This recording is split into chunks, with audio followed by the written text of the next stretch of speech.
Baik, saya akan izin share screen.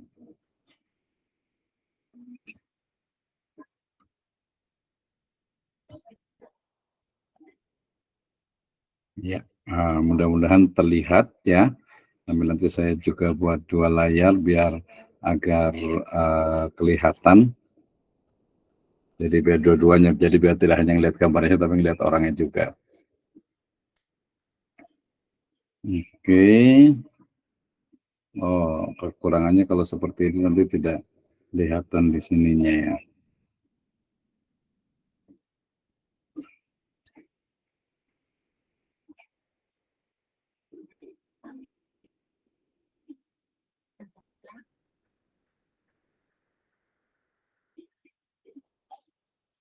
Oke, sebentar saya ulang lagi.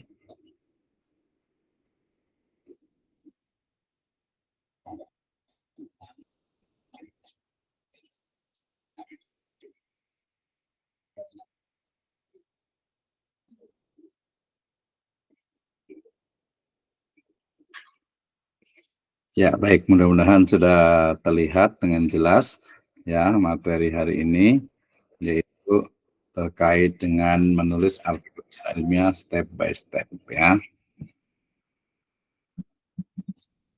Saya izin record juga supaya nanti bisa dua-duanya. Baik, terima kasih. Bismillahirrahmanirrahim. Assalamualaikum warahmatullahi wabarakatuh. Waalaikumsalam. Waalaikumsalam warahmatullahi wabarakatuh. Alhamdulillahirabbil alamin. Assalatu wassalamu ala asrafil anbiya'i wal mursalin habibana wa nabiyyana Muhammadin sallallahu alaihi wasallam wa ala alihi wa ashabihi wa man tabi'ahum bi ihsanin ila yaumiddin wa ba'd. Qala Allah Ta'ala fi kitabihil karim, a'udzu billahi minasyaitonir rajim. Bismillahirrahmanirrahim. Iqra bismi rabbikal ladzi khalaq. Khalaqal insana min 'alaq. Iqra wa rabbukal akram. Alladzi 'allama bil qalam. 'Allamal insana ma lam ya'lam. Wa qala Allahu azza wa jalla aidan, a'udzu billahi minasyaitonir rajim. Bismillahirrahmanirrahim. Nun wal qalami wa ma yasturun. Wa qala Rasulullah sallallahu alaihi wasallam, uktub fa walladzi nafsi biyadihi ma kharaja minhu illa haqqa. Wa fi riwayatin fi sahihul jami' qayyidul ilma bil kitab. Amma ba'd fa inna asdaqal hadis kitabullah wa khairal huda huda nabiyyu sallallahu alaihi wasallam. Alhamdulillah, asyukrulillah alladzi an'ama alaina fi hadhil lailah nastati wa nabda yakni barnamijuna kaifa naktub khasatan al-maqalah al-ilmiyah. Pertama kita bersyukur kepada Allah Subhanahu wa taala atas kenikmatan iman, Islam dan ihsan, kemudian salawat dan salam kita panjatkan kepada junjungan alam habibana wa nabiyana Muhammadin sallallahu alaihi wasallam, kepada seluruh ahlul baitnya, para sahabatnya serta orang-orang yang senantiasa mengikuti jejak sunnahnya ila yaumil qiyamah. Terima kasih kepada ibu dan bapak sekalian peserta pelatihan di menulis artikel jurnal ilmiah step by step bersama saya Abdurrahman Misno. Baik, saya awali dengan firman Allah Subhanahu wa taala dalam surat Al-Alaq ayat ke-1 sampai ke-5, kemudian juga surat Al-Qalam ya. Ini menjadi energi luar biasa bagi kita ya untuk bagaimana kita itu memiliki semangat ya, memiliki giroh dan azam yang kuat untuk menulis ya. Keyword atau kata kunci dalam surat Al-Alaq ya, ini adalah dikatakan apa? Alladzi 'allama bil qalami 'allamal insana ma lam ya'lam ya. Dan Tuhanmu lah dan Rabbmu lah yang maha mulia, dia mengajarkan manusia apa yang tidak diketahuinya, yang mengajarkannya dengan pena ya. Ini ada kata-kata pena atau kolam yang menunjukkan adanya tulisan tentu saja. Kemudian juga Allah Subhanahu wa taala berfirman juga dalam surat surat Al-Qalam, a'udzubillahi minasyaitonir rajim, nun wal qalami wa ma yasturun. nun, demi kolam dan apa yang dituliskannya. Ya, ini menjadi dasar bagaimana literasi atau tulis menulis dalam Islam menjadi sebuah keniscayaan. Ya, bahkan Nabi SAW pernah bersabda ya kepada sahabatnya, rawahu Ahmad wal Hakim, uktub, ya tuliskanlah. Fawalladzi nafsi biyadih, demi zat yang jiwaku ada di tangannya, ma kharaja minhu illa haq, ya tidaklah keluar darinya dari Nabi SAW melainkan kebenaran. Ya, kemudian juga di Shahihul Jami disebutkan Rasul SAW bersabda, qayyidul ilma bil kitab, ya jagalah ilmu dengan menuliskannya. Ya, menjaga ilmu bukan hanya dengan menuliskan, dan juga menuliskan bukan hanya bermanfaat untuk orang lain, tetapi yang pertama justru yang menulis itu adalah bermanfaat untuk diri kita sendiri. Ya, dengan menulis kita murojaah, kita mencari ayat, mencari hadis, mencari akwal, itulah salah satu dari hikmatul kitabah, ya hikmah dalam menulis, sehingga sebagai muslim ya tidak ada alasan lagi bagi kita untuk tidak menulis, ya baik itu menulisnya yang sifatnya populer ataupun ya ilmiah. Ya, pada dasarnya semua juga harus ilmiah, semua harus didasarkan kepada argumentasi, dalil ataupun hujjah. Ya, baik. Ibu Bapak sekalian, teman-teman semuanya, hari ini kita akan membahas tentang apa yang dimaksud dengan artikel jurnal, ya, takrif dari jurnal itu sendiri. Kemudian juga karakteristiknya, ya. Kemudian yang paling penting adalah sistematikanya, kemudian gaya selingkung dari jurnal itunya, serta referensi dan juga kelengkapan-kelengkapan yang harus ada pada sebuah jurnal ilmiah. Ya, saya akan jelaskan secara perlahan agar Ibu dan Bapak sekalian, teman-teman semuanya bisa memahaminya. Nanti di akhir sesi saya berikan waktu lebih kurang 30 menit untuk kita berdiskusi, bertanya bagi yang belum paham atau mungkin menyanggah atau mengkritisi mungkin adanya kekhilafan. Baik, kita mulai dari, karena topik kita adalah menulis artikel jurnal ilmiah. Ya, sebenarnya artikel jurnal atau artikel ilmiah sebenarnya juga bisa juga gitu, tapi agar lengkap saya menggunakan istilah artikel jurnal ilmiah. Ya, kita awali dengan istilah artikel, ya dalam Kamus Besar Bahasa Indonesia ya dikatakan bahwa yang namanya artikel itu adalah karya tulis lengkap ya di media massa seperti surat kabar, majalah, tabloid dan sebagainya. Ya, ini berarti versi lama, ya artinya ya sekarang bukan lagi majalah, sudah bentuknya adalah ya e-magazine, tabloid, surat kabar sudah e-news, paper dan lain sebagainya gitu ya, sehingga kemudian intinya adalah karya tulis lengkap di media massa, ya baik media cetak ataupun media elektronik atau media yang sifatnya itu adalah website. Ya, kemudian Haris Sumadiria menyebutkan bahwa artikel itu adalah tulisan lepas ya berisi opini seseorang yang mengupas tuntas suatu masalah tertentu yang sifatnya aktual atau mungkin kadang juga kontroversial dengan tujuan memberitahu, informatif, persuasif, argumentatif dan juga rekreatif. Ya, sebenarnya di sini kata kuncinya itu adalah aktual. Ya, kenapa jurnal itu harus aktual? Karena perkembangan ilmu itu sangat cepat, sehingga mau tidak mau ya istilahnya itu harus dibarengi dengan penyampaian ya informasi yang cepat dan juga aktual, tentu saja ya aktual ya. Nah, tentu saja di situ ada kesannya juga informatif dan juga persuasif, argumentatif, artinya juga bisa diyakini atau bisa dipertanggungjawabkan. Nah, berarti yang akan kita pelajari hari ini adalah terkait dengan artikel jurnal ilmiah, yaitu tulisan atau karya tulis yang merupakan hasil pemikiran atau hasil penelitian yang berisi informasi faktual dan menarik membaca yang dimuat dalam media cetak khusus, yaitu jurnal. Ya, berarti artikel jurnal itu berarti adalah tulisan ya materi pembahasan ya yang dilakukan atau yang dibuat, yang ditulis oleh seorang penulis yang sifatnya itu adalah ilmiah ya, faktual berdasarkan fakta, kemudian aktual juga terkini dan memiliki pembahasan yang bersifat ilmiah, kemudian juga alamiah dan juga nanti ilahiyah ya.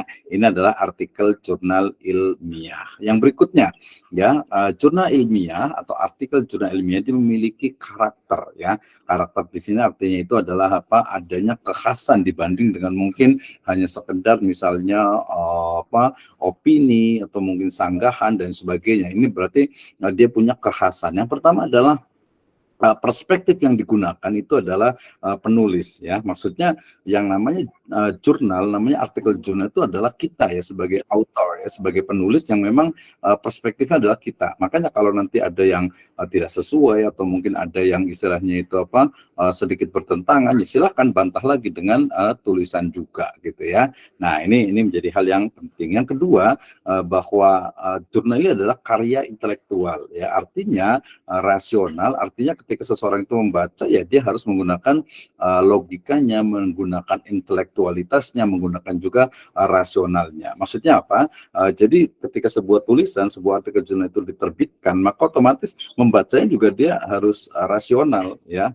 Rasional dalam artian bukan sesuatu yang sifatnya abstrak, ya, bukan sesuatu yang sifatnya itu mungkin multi tafsir, multi interpretasi dan lain sebagainya, ya. Jadi lebih kepada rasional, ya. Kemudian yang kedua, bahwa dalam artikel jurnal itu selalu ada problem, ya, yang biasanya itu adalah masuk ke dalam academic problem, ya, dan ada problem solvingnya, ya. Jadi kalau ada artikel jurnal kemudian nggak ada masalahnya, ya, problem solving itu berarti dia tidak lengkap tentu saja, ya. Kemudian pembahasan singkat, padat, tuntas, dan ada solusi permasalahan. Ini yang mungkin, atau bukannya mungkin, ya, ini yang menjadi kekhasan dari artikel jurnal. Kenapa sekarang ini yang namanya jurnal itu menjadi the first references, ya, artinya the main references, ya, referensi utama dalam sebuah penulisan ilmiah. Hatta sampai juga menulis jurnal, sumbernya juga jurnal lain itu akan lebih lebih argumentatif dan lebih kekinian, mutakhir, gitu ya. Nah, kemudian di dalam jurnal itu tentu saja di sana sifatnya dia ada novelty, ya, ada gagasan baru, orisinal, ya, asli, ya, dan juga bukan ada unsur plagiarism. Ya, ini tentu saja kita bicara tentang idealnya.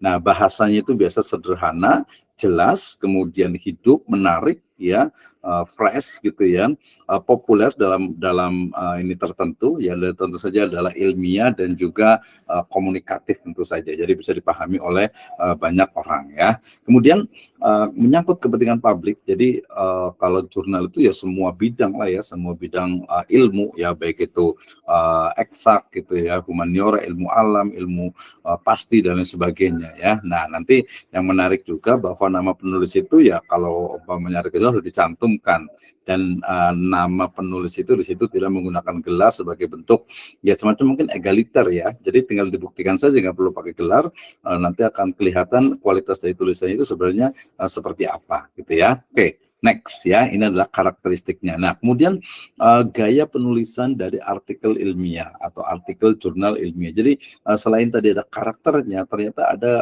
stylenya, ya, ada stylenya. Nanti jangan sampai salah dengar, salah mungkin dengar, salah ucap, ya. Ada namanya nanti gaya selingkung. Jadi selingkung itu maksudnya selingkungan, ya. Selingkungan itu artinya ya ada homogenitasnya, gitu ya. Jadi harus sama nih, gitu ya. Nah, Mohon jadi maaf Pak Dokter, layarnya nggak ada. Layarnya ya, belum ditampilkan dari awal, Ustaz. Layarnya nggak ada. oh, Layar. dari tadi. Layar. Dari tadi Ustaz belum Jadi Oh, ada pas kesalahan. mulai Pak Dokter. Oke, terima kasih. Wah, ini banyak, ya, saya Ya, ulang slide-nya, kembali. lihat slide-nya. Ini kayaknya kadang suka begini nih, ininya nih. Oke, sebentar, ya. Oke, sebentar. Nah, saking semangatnya nih, ya, saking semangatnya. Oke, ya, baik. Terima kasih Pak Herdi dan yang lainnya, ya. Ya, memang harus ini nih. Nah, makanya biasanya kadang separuh, tapi kurang meyakinkan. Ya, kalau mamanya separuh. Baik, kadang kalau di Google ini seperti ini biasanya itu. Ya, kalau sekecil begini kan nggak kelihatan, ya, kurang bagus, ya. Oke, wait moment, kita tuh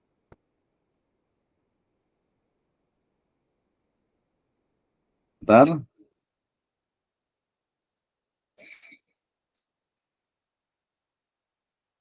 Hmm,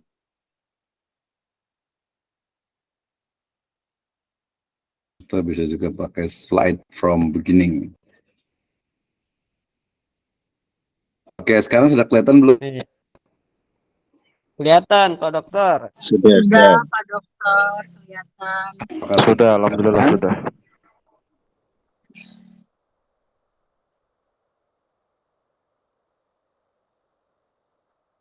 Halo, Ya, halo. Sudah terlihat, Ustaz. sudah kelihatan belum? Sudah. Sudah, Sudah, Ustaz. sudah. Sudut pandang Ya, dan perspektif. kayaknya ini memang agak delay nih ya, agak delay nih. Baik, terima kasih ya. Jadi kita tadi belajar tentang ini sudah lewat, kemudian pengertian juga, kemudian karakter ya. Ini sampai di sini tadi ya. Nah, sekarang kelihatan nggak? Sudah kelihatan. Enggak. Sudut pandang dan perspektif, gaya penulisan, paralelisme. Sudah. Oh, dia lambat Iya, sekali ya. Oke, sekarang sudah kelihatan belum gaya penulisan karakter ilmiah? Iya, gaya Sudah? penulisan artikel ilmiah. Sudah. Oke, sudah kelihatan, sudah terdengar? Ya, Ya, sudah. baik, saya lanjutkan lagi ya. Makanya agak tadi kesalahan teknis. Ya, baik, terima kasih Ibu Bapak sekalian, teman-teman semuanya. Kita lanjut ke gaya penulisan artikel ilmiah ya setelah tadi. Iya, betul. Ya, tadi ada karakteristik dari artikel jurnal ilmiah, kita sudah belajar ya. Jadi tentang bagaimana penulisannya, kemudian bagaimana harus ada permasalahan, academic problem, ada problem solvingnya, dia harus original gitu ya, terkait dengan berbagai bidang disiplin ilmu. Nah, sekarang kita akan bicara tentang gaya penulisan artikel ilmiah. Jadi dalam artikel ilmiah yang namanya ilmiah ini nanti luas ya, bukan hanya dari sisi paradigma tetapi dari sisi teknis ya. Jadi ilmiah itu biasanya dia menggunakan bahasa yang ejaan yang disempurnakan sekarang ini ya. Jadi adanya subjek di awal, kemudian predikat, kemudian objek. Jadi hal yang sangat penting, dan ini biasanya juga berlaku untuk penulisan skripsi, tesis, dan juga disertasi ya. Kemudian paralelisme ya, artinya kalimat itu harus selaras. Ini yang agak sedikit detail, agak sedikit deep ya.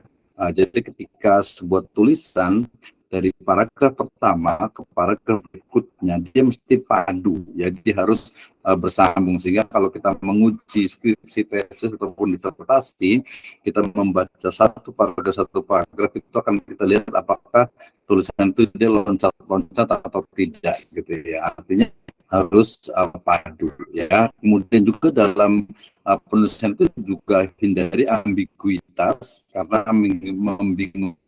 Artinya tidak menggunakan bahasa kiasan gitu ya, tidak juga menggunakan bahasa hyperbola gitu ya. Kalaupun ada kiasan biasanya dijelaskan di awal ya. Jadi jangan juga menggunakan kalimat yang terlalu kompleks, makna yang mungkin tidak ada penjelasan. Makanya kalau kadang ada body note ataupun footnote ya, footnote terutama itu untuk menjelaskan, kalau stylenya mesti menggunakan footnote ya. Nah, kalimatnya itu juga harus lugas ya, dan hindari juga biasanya menggunakan kalimat penunjuk diri ya, misalnya saya, aku ya, biasa lebih kepada penulis gitu ya, author gitu ya, writer dan sebagainya, pokoknya penulis lah gitu ya. Kemudian dalam menyusun paragraf yang memiliki kepaduan, jadi dia paragraf itu dia harus padu, harus kohesi ya, karena apa, seluruh kalimat dalam alinea bicarakan satu pola pikiran atau suatu masalah. Ini biasanya harus latihan, harus waktu yang menjawabnya, harus ada experiences gitu ya. Ejaan juga harus sungguh tadi kan ya, jadi jangan menggunakan kata sambung di awal, jangan menggunakan misalnya kadang kata kerja juga gitu ya, atau mungkin kalau bahasa itu harfu jar misalnya gitu ya. Nah, itu sebaiknya dihindari karena menggunakan subjek, predikat, dan objek atau keterangan nanti. Jadi dalam bahasa Indonesia itu qala Rasulullah sallallahu alaihi wasallam bukan berkata Rasulullah, tapi Rasulullah sallallahu alaihi wasallam berkata ya atau bersabda. Qala Rasulullah atau qala Abu Hurairah an Abi Hurairah dari Abu Hurairah. Qala Abu Hurairah. Jadi terjemahanlah dalam bahasa Indonesia yang baik dan benar. Oke, itu adalah gaya dari penulisan artikel. Nah, ini yang paling penting ya, dan saya akan detailkan, saya jelaskan secara perlahan-lahan tentu saja ya. Oke, baik Ibu dan Bapak sekalian, kita akan bicara tentang sistematika artikel jurnal ilmiah. Nanti di akhir saya akan berikan juga contoh bagaimana contoh dari artikel jurnal, baik yang dia standar Scopus ya ataupun juga di Sinta 2 ataupun juga yang belum terakreditasi, agar Ibu dan Bapak sekalian bisa paham. Baik, dalam artikel jurnal ya, yang pertama ada itu tentu saja adalah judul artikel ya. Nanti kita masih teori dulu ya. Jadi judul artikel itu harus ada ya. Kemudian yang kedua adalah nama penulis. Ingat tadi nama penulis itu dia tidak menggunakan gelar. Ya. Kemudian penulis itu pada masa lalu itu bisa hanya satu orang ya. Sekarang itu trennya itu bisa lebih dari 2 orang. Ya maksimum itu 5 orang ya nama penulis. Kenapa?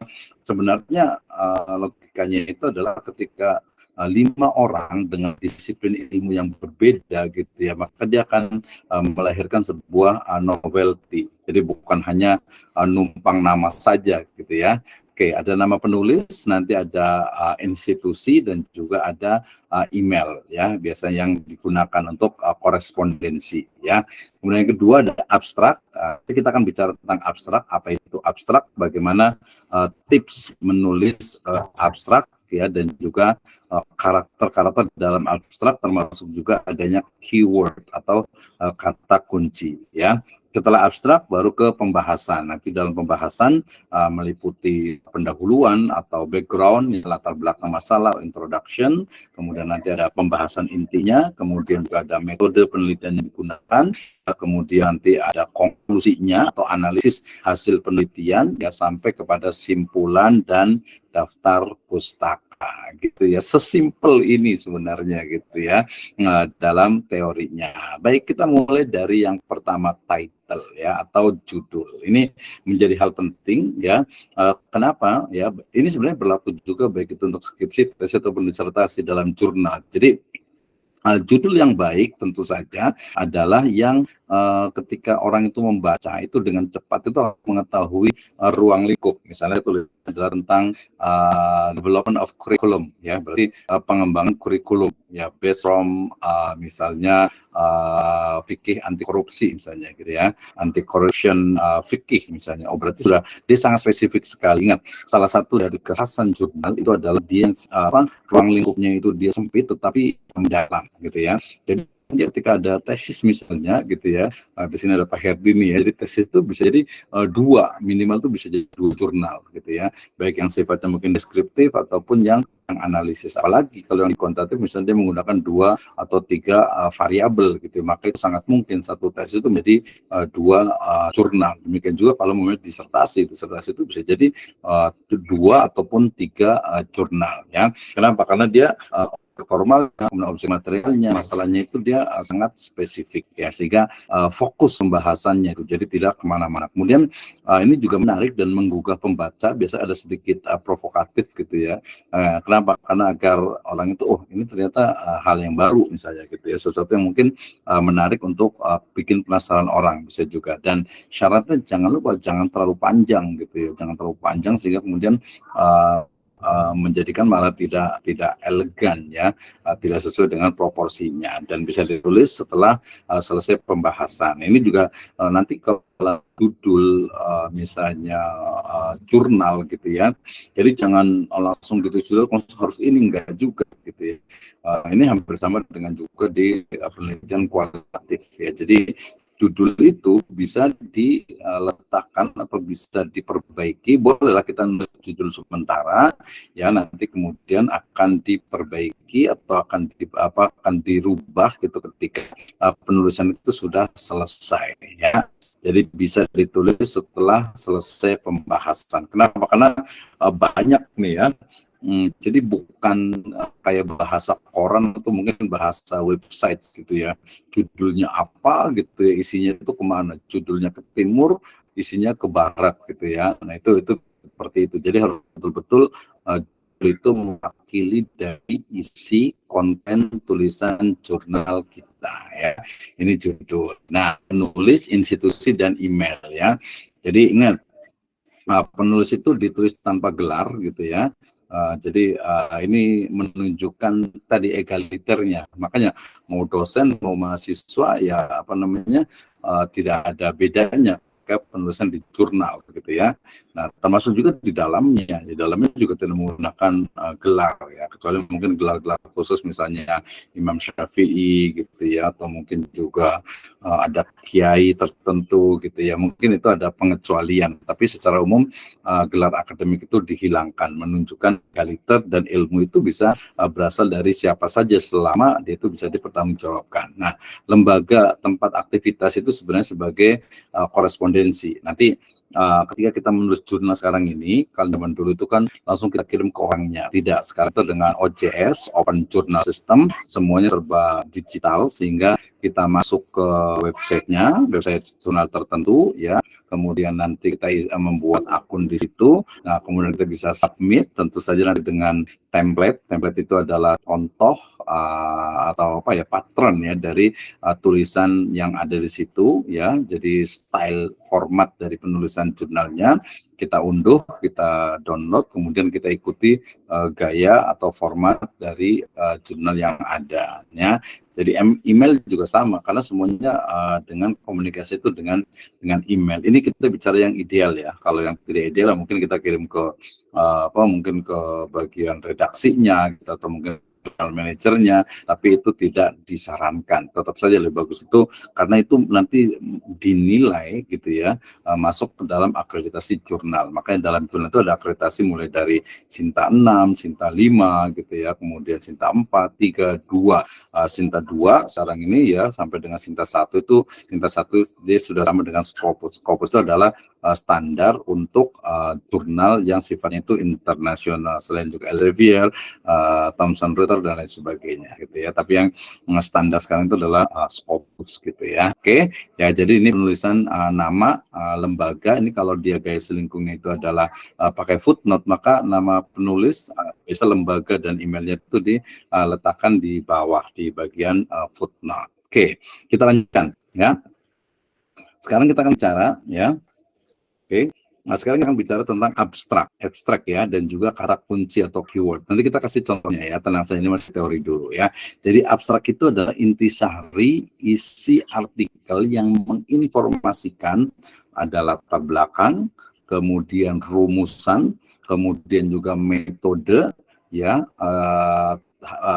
metode atau cara menganalisisnya atau teknik analisisnya, hasil penelitian dan juga kesimpulan. Jadi wajib ada itu ya. Jadi bukan buat apa, abstrak itu bukan kayak seperti tinggal copy aja dari pendahuluan atau kita copy saja dari kesimpulan salah gitu ya. Karena lama latar belakangnya, rumusannya biasa masuk di situ, metodenya wajib disebutkan, teknik analisis datanya, hasil penelitiannya jelas, dan juga kesimpulan. Dan dalam abstrak perlu diingat ya, jadi tidak boleh lebih ya, biasa standar itu antara kadang ada yang 100 gitu ya, tapi saya tulis di sini antara 200 sampai 250 ya, rata-rata itu ada 250 kata, dan biasa satu paragraf kemudian diketik namanya spasinya itu 1, kadang dibuat miring juga gitu ya.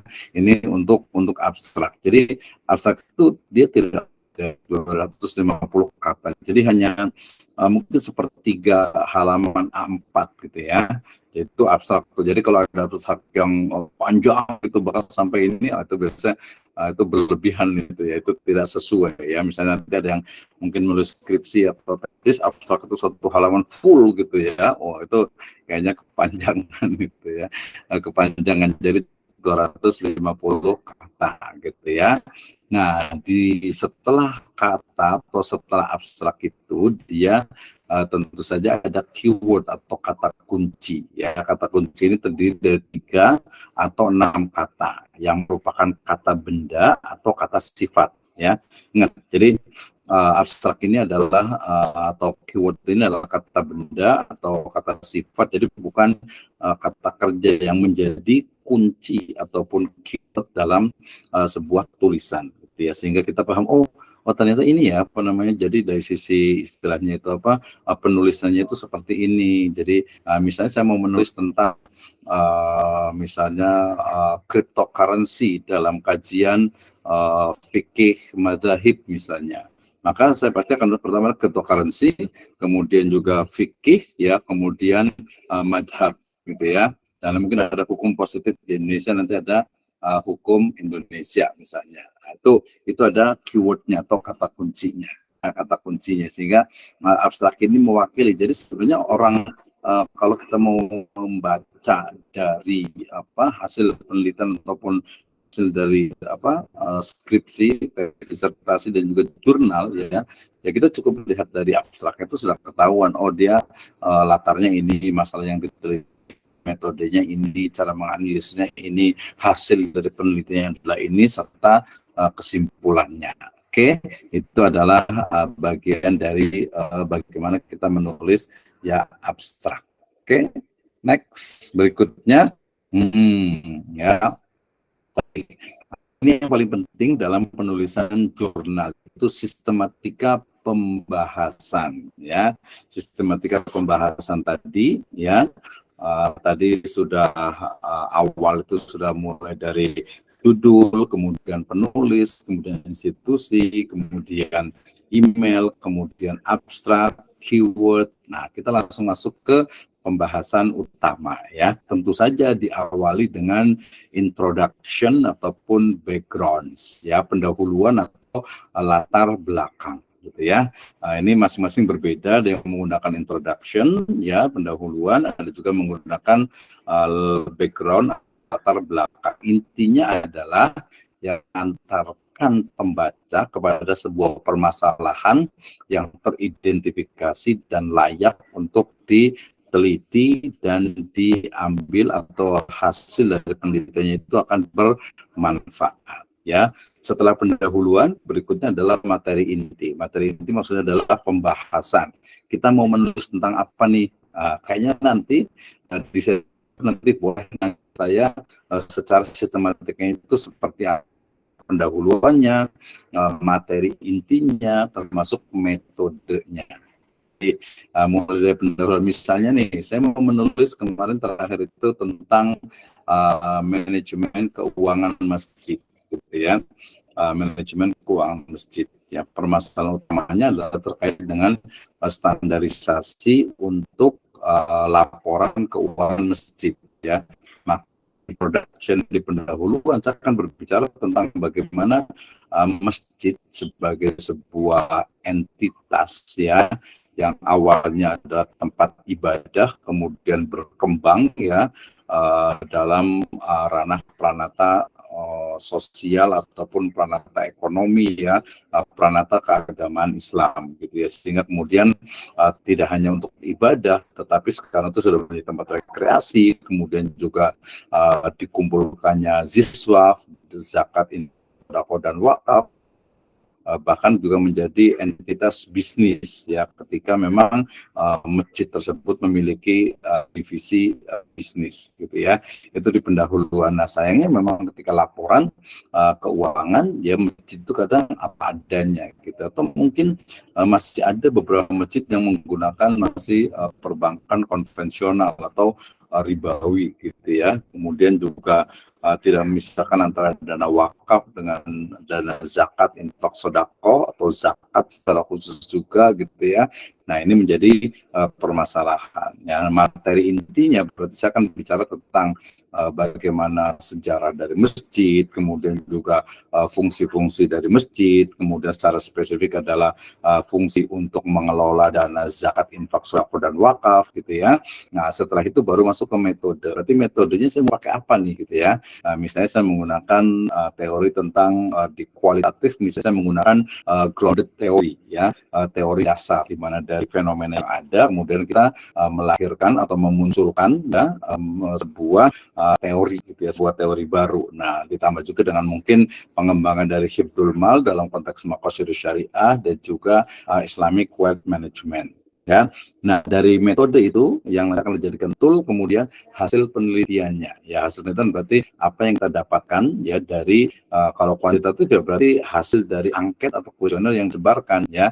Seperti apa hasilnya? Berarti di sini dideskripsikan dulu. Setelah itu baru ke pembahasan hasil penelitian. Di sini ada analisis, ada mengkomparasi, ada mengkritik, mematahkan, menyetujui dan lain sebagainya, baru ke penutup, simpulan dan saran. Jadi ya tadi semudah itu ya untuk istilahnya itu membuat sebuah jurnal. Tapi nanti ada yang bilang, oh ya kelihatannya mudah gitu ya, padahal susah nih gitu ya. Tidak ya, semuanya itu mudah. Baik, kita mulai dari pendahuluan atau latar belakang, introduction ataupun background ya. Jadi dalam sebuah jurnal otomatis pasti ada lah introduction ya. Jadi introduction ini atau pendahuluan ini adalah menguraikan permasalahan ya sehubungan dengan penelitian sekaligus menyajikan parameter yang digunakan. Jadi ketika latar ini ataupun pendahuluan ini kan mengantarkan pembaca kepada sebuah problem ya, academic problem yang kita bisa identifikasi dari permasalahan yang ada ya. Permasalahan itu berarti ya gap antara das Sein dengan das Solven, atau yang lebih simpel ada permasalahan itu sesuatu yang tidak kita ketahui, belum kita ketahui, dan untuk mengetahuinya harus menggunakan metode ya ilmiah, alamiah dan ilahiyah atau ilahiyah gitu ya. Nah, jadi dia menguraikan permasalahan. Jadi melihat sebuah fenomena, sebuah fakta, sebuah kejadian, sebuah data gitu ya, yang kemudian di situ nanti kita narasikan, kita analisis menggunakan nanti parameter ukurannya, berarti untuk mengetahui dengan apa nih gitu ya. Nah, bisa juga misalnya menonjolkan aspek dari kontroversial ya, kontroversial dari sebuah fenomena ya. Apa nih sekarang fenomena yang terjadi misalnya tentang ya banyak lah ya tentang perang di Palestina gitu ya, mungkin belumnya ada Rusia dengan Ukraina gitu ya, atau mungkin adanya mungkin sekarang itu ancaman istilahnya kesehatan global gitu ya, kemudian belum lagi virus, kemudian juga ada hacker ya, kemudian juga berbagai permasalahan ekonomi yang ada ataupun juga pendidikan. Itu juga banyak sekali hal kontroversial, misalnya sekarang geng motor, kenakalan remaja gitu ya, kejahatan dan sebagainya, itu banyak terjadi. Itu berarti sebuah problem atau academic problem. Awalnya bisa jadi dari social problem, tapi kemudian menjadi academic problem. Nah, argumentasi kita tentang suatu masalah itu yang harus diselesaikan ya. Jadi harus selesai nih ya. Kalau dalam jurnal itu nggak bisa ngambang atau mungkin kurang lebihnya atau mungkin ya atau sejauh ini gitu, tidak, tapi harus pasti gitu ya. Nah, kemudian bisa berupa kritik. Jadi pendahuluan bisa berupa kritik, bisa juga merupakan penjabaran lebih lanjut dari judul artikel ilmiah yang kita tulis ya. Misalnya saya ingin berbicara tentang Islamic tourism misalnya, pariwisata syariah misalnya, atau mungkin di pendidikan yang ingin menulis tentang kurikulum merdeka misalnya gitu ya. Jadi plus minus kurikulum merdeka itu seperti apa sih sebenarnya, atau mungkin kita ingin menggali kurikulum merdeka berdasarkan atau based from Islamic civilization atau Islamic education. Jadi seperti apa, masalahnya apa saja nih gitu ya. Termasuk kemarin yang di kelas saya yang cukup menggejala itu adalah bagaimana sekarang ini ya kalau kita mungkin nyubit dikit, apalagi sampai memukul gitu ya anak gitu ya, itu nanti dapat melanggar hak asasi anak gitu ya. Nah, ini juga perlu kita kritisi ya. Nah, jadi harus diselesaikan. Ya, jadi bisa berupa kritik. Wah, banyak sekali nih ya hal-hal yang perlu kita kritik, kita jabarkan, kita perbaiki, kita cari istilahnya itu kebenaran yang sebenarnya. Kebenaran yang sebenarnya gitu ya. Bahkan banyak sekali istilahnya itu konspirasi ya di dunia ini yang harusnya bisa diselesaikan oleh para peneliti. Ini benar atau tidak seperti apa misalnya gitu ya. Jadi tidak asal intinya itu kalau dalam Al-Qur'an dikatakan inja'akum fasikum binaba'in fatabayyan. Jadi harus ada cek, ada double check, ada triple check gitu ya. Nah, ngeceknya gitu ya tentu saja dengan metode ilmiah gitu, baik itu kuantitatif, kualitatif ataupun mixed method. Jadi intinya latar belakang atau pendahuluan dalam jurnal ini adalah menuliskan tentang permasalahan atau tentang sesuatu yang mengantarkan identifikasi masalah, mengantarkan kepada sebuah permasalahan yang harus diselesaikan ya. Makanya nanti dengan menggunakan metode penelitian gitu ya. Nah, jadi mudah nih, misalnya kalau di S1 yang paling gampang nih, tadi saya nguji beberapa skripsi gitu ya.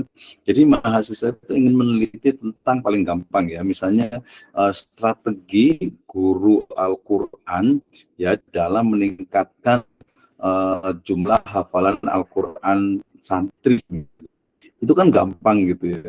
Tapi karena nggak paham tentang kuantitatif, kualitatif, demikian juga validitas, kredibilitas dari sebuah data, belum lagi nanti kalau di kuantitatif itu ada variabel, ada instrumen gitu ya, ada indikator gitu ya. Nah, itu akhirnya ya nggak paham gitu ya. Jadi kalau S1 sih mungkin wajar ya. Kalau S2 mungkin ini yang perlu ditekankan, ini sebagian besar adalah mahasiswa di S2 stage Sirajul Falah gitu ya. Oke, ini pendahuluan. Jadi ujung dari pendahuluan itu adalah rumusan. Jadi dalam jurnal itu rumusan masalah itu dia tidak dipisahkan, tetapi masuk ke dalam latar belakang ataupun pendahuluan. Jadi nggak ada khusus identifikasi masalah, tidak, karena dari pengantar itu, dari pendahuluan itu sudah teridentifikasi dan terumuskan masalah yang akan diteliti ya. Nah, berikutnya adalah pembahasan utama. Jadi pembahasan utama itu ya mulai dari description, kemudian analysis ya, kemudian argumentation, ada komparasinya, kemudian pengambilan kesimpulan sampai kepada sikap dari penulis terhadap sebuah topik. Ini menarik nih ya. Jadi ketika bicara tentang pendirian penulis tadi, karena jurnal itu ada point view-nya adalah penulis, maka penulis itu bertanggung jawab gitu ya. Jadi kalau ada misalnya ada tulisan kok tidak sesuai apa yang diyakini oleh penulis, wah itu kayaknya plagiarism gitu ya. Kelihatan gitu, karena dia juga sebenarnya nggak setuju dengan itu gitu kan ya. Oke, nah itu adalah pembahasan utamanya. Jadi ada deskripsi, ada kupas dari permasalahan, kemudian juga ada analisisnya. Ya, analisis ini tentu saja dia sudah menggunakan metode penelitian. Ya, kemudian ada argumentasi, berarti nanti di temuan hasil penelitian dengan analisis hasil penelitian otomatis ada adu argumentasi. Ya, komparasikan sampai akhirnya nanti ambil sebuah keputusan, ambil sebuah kesimpulan yang dianggap oleh penulis itulah yang benar, itulah yang terbaik. Jadi deskripsi, kemudian analisis kritis, baru nanti sampai kepada istilahnya itu simpulannya gitu ya. Nah, metode penelitian, wah ini yang paling gitu ya. Kadang-kadang oleh mahasiswa itu masih belum paham ya, terutama S1 ya. Kalau S2 ya insya Allah sudah paham lah ya, bisa membedakan antara misalnya desain penelitian ya. Jadi desain penelitian itu adalah rencana dan strategi umum dan analisis data, itu desain penelitian. Sementara kalau pendekatan penelitian, research approach gitu ya, itu dia menggunakan kuantitatif ataupun kualitatif dan juga mixed method. Ya.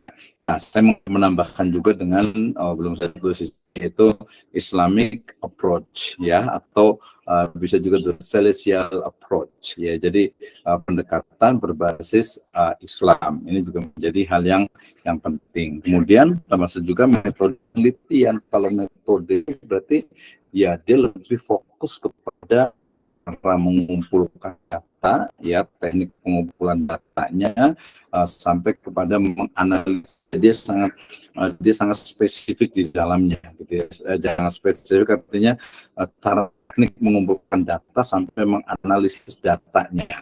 Nah, saya yakin nanti semuanya udah paham ya apa itu data, tapi biasanya itu ke masalah. Artinya itu saya mau menulis tentang ini misalnya dalam tulisan ini datanya apa ya, wah kebangetan nih kalau masih belum paham gitu ya, apalagi yang sudah kelas magister nih ya. Jadi data itu adalah kumpulan dari informasi ya yang memberikan fakta, yang memberikan informasi kepada kita yang dianalisis ya. Kalau dalam kualitatif tadi ada validitas, ada kredibilitas.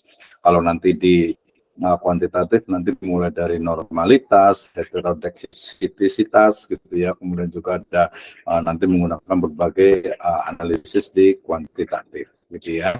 Nah, kemudian jadi metode penelitiannya ya standar itu ya, waktu dan lokasi penelitian, kemudian desain penelitian dari secara menyeluruh, kemudian riset approach-nya, pendekatan penelitiannya, kemudian data dalam penelitian. Nah, data dalam penelitian juga nanti data misalnya berdasarkan sumbernya, ya berarti dia ada data primer, ada sekunder. Ya data berdasarkan misalnya sifatnya, bisa kuantitatif, bisa kualitatif, ya. Atau mungkin data berdasarkan misalnya tempatnya, ada data yang sifatnya dari riset lapangan, field research, dan juga dari library research. Nah, analisis data itu biasanya nanti merujuk kepada metode penelitian yang digunakan atau pendekatan penelitian yang digunakan. Datanya apa nih? Kalau data statistik ya berarti menggunakan misalnya Microsoft Excel, menggunakan SPSS, atau mungkin juga eViews gitu ya. Kalau datanya kualitatif bisa pakai triangulasi, bisa pakai member check, bisa pakai FGD, ya bisa juga pakai atlas.ti, atau mungkin pakai juga yang paling tinggi adalah NVivo misalnya, ya sampai kepada nanti penarikan ke kumpulan. Nah, ini adalah metode penelitian. Yang berikutnya adalah hasil penelitian. Jadi tadi sudah metodenya dijelaskan, berikutnya adalah hasil penelitiannya, gitu ya. Nah, dalam jurnal ini dia berbeda dengan skripsi, tesis ataupun disertasi, di mana banyak sekali dipangkas. Ini mungkin kalau analisis saya, karena memang sama semuanya harus serba cepat dan juga harus serba instan gitu ya. Jadi ya udah yang paling gampang yang cepat gitu. Misalnya saya kasih contoh desain misalnya gitu ya. Desain itu saya ingat sekali dulu masih pakai Corel Draw, masih pakai misalnya pakai berbagai untuk Photoshop gitu ya. Mungkin aplikasi-aplikasi lain yang cukup berat gitu ya. Tapi sekarang dengan Canva gitu ya, itu udah dengan mudah tuh kita tinggal ini, walaupun orang desain yang lama mengatakan oh itu bukan desain yang nggak apa-apa, tapi memang industri ya seperti itu gitu ya. Itu pasti cari yang gampang,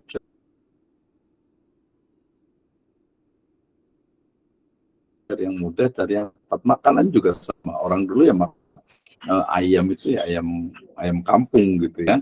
Sekarang ayam kampung kalau nunggu besar ya lama gitu ya. Akhirnya udah kayak ayam negeri gitu yang dia 40 hari. Jadi ini termasuk memang tuh poin saja video gitu. Jadi semua nungguin habis kan. Dananya orang itu membaca katanya adalah ini sudah selesai gitu ya. Misalnya metadata gitu ya. Itu aja jadi penelitian. Oke, ya, jadi dalam kuantitatif asumsi dalam kuantitatif. Dan juga masalah penelitian sudah cukup dengan apa, kemudian analisis selesai. Mulai dari statistik deskriptif sampai pada inti ya, hasil penelitiannya. Ketemu nih misalnya tadi bahwa ternyata dari sisi istilahnya itu akun berarti dianalisis ini kelebihannya di keuangan sih. Demikian juga misalnya kalau bukan ya ternyata berarti seperti ini, kemudian gimana metode penelitian, gitu ya. Jadi interpretasikan dengan struktur pengetahuan yang membuktikan sebuah teori, ya. Sementara kalau kualitatif, dia menciptakan atau membuat sebuah teori. Dia adalah grounded teori misalnya, gitu ya. Nah, sehingga nanti dengan adanya pembuktian teori dan ataupun membuat teori baru, nanti akan muncul sebuah teori ataupun paradigma baru tentang sebuah ilmu pengetahuan, ya. Nanti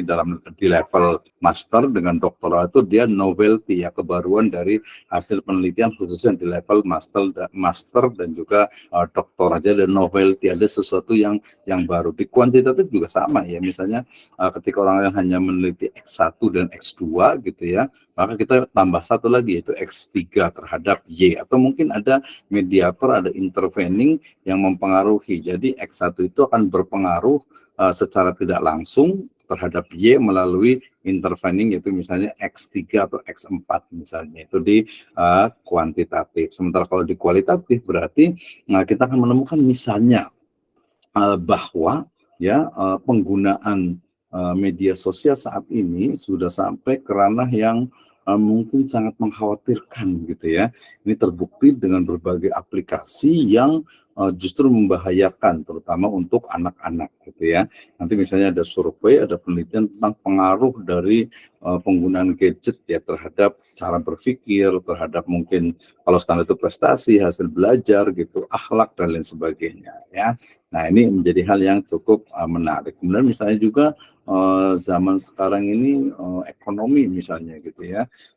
Ekonomi sekarang itu mengalami penurunan, gitu. Ada nggak pengaruh dari mau pilihan presiden nih misalnya, gitu ya. Itu pasti akan ada pengaruh. Jadi analisis dan pembahasan, gitu. Jadi nanti ada novelty atau mungkin minimal tadi ada kesimpulan solusi, gitu ya, dari permasalahan yang dibahas sebelumnya. Nah, ini menjadi hal yang penting. Simpulan atau conclusion, ya, ini berarti simpulan di abstraksi, artinya menyimpulkan keseluruhan, ada implikasinya, kemudian pernyataan umum, deduksi ataupun interpretasi, gitu ya.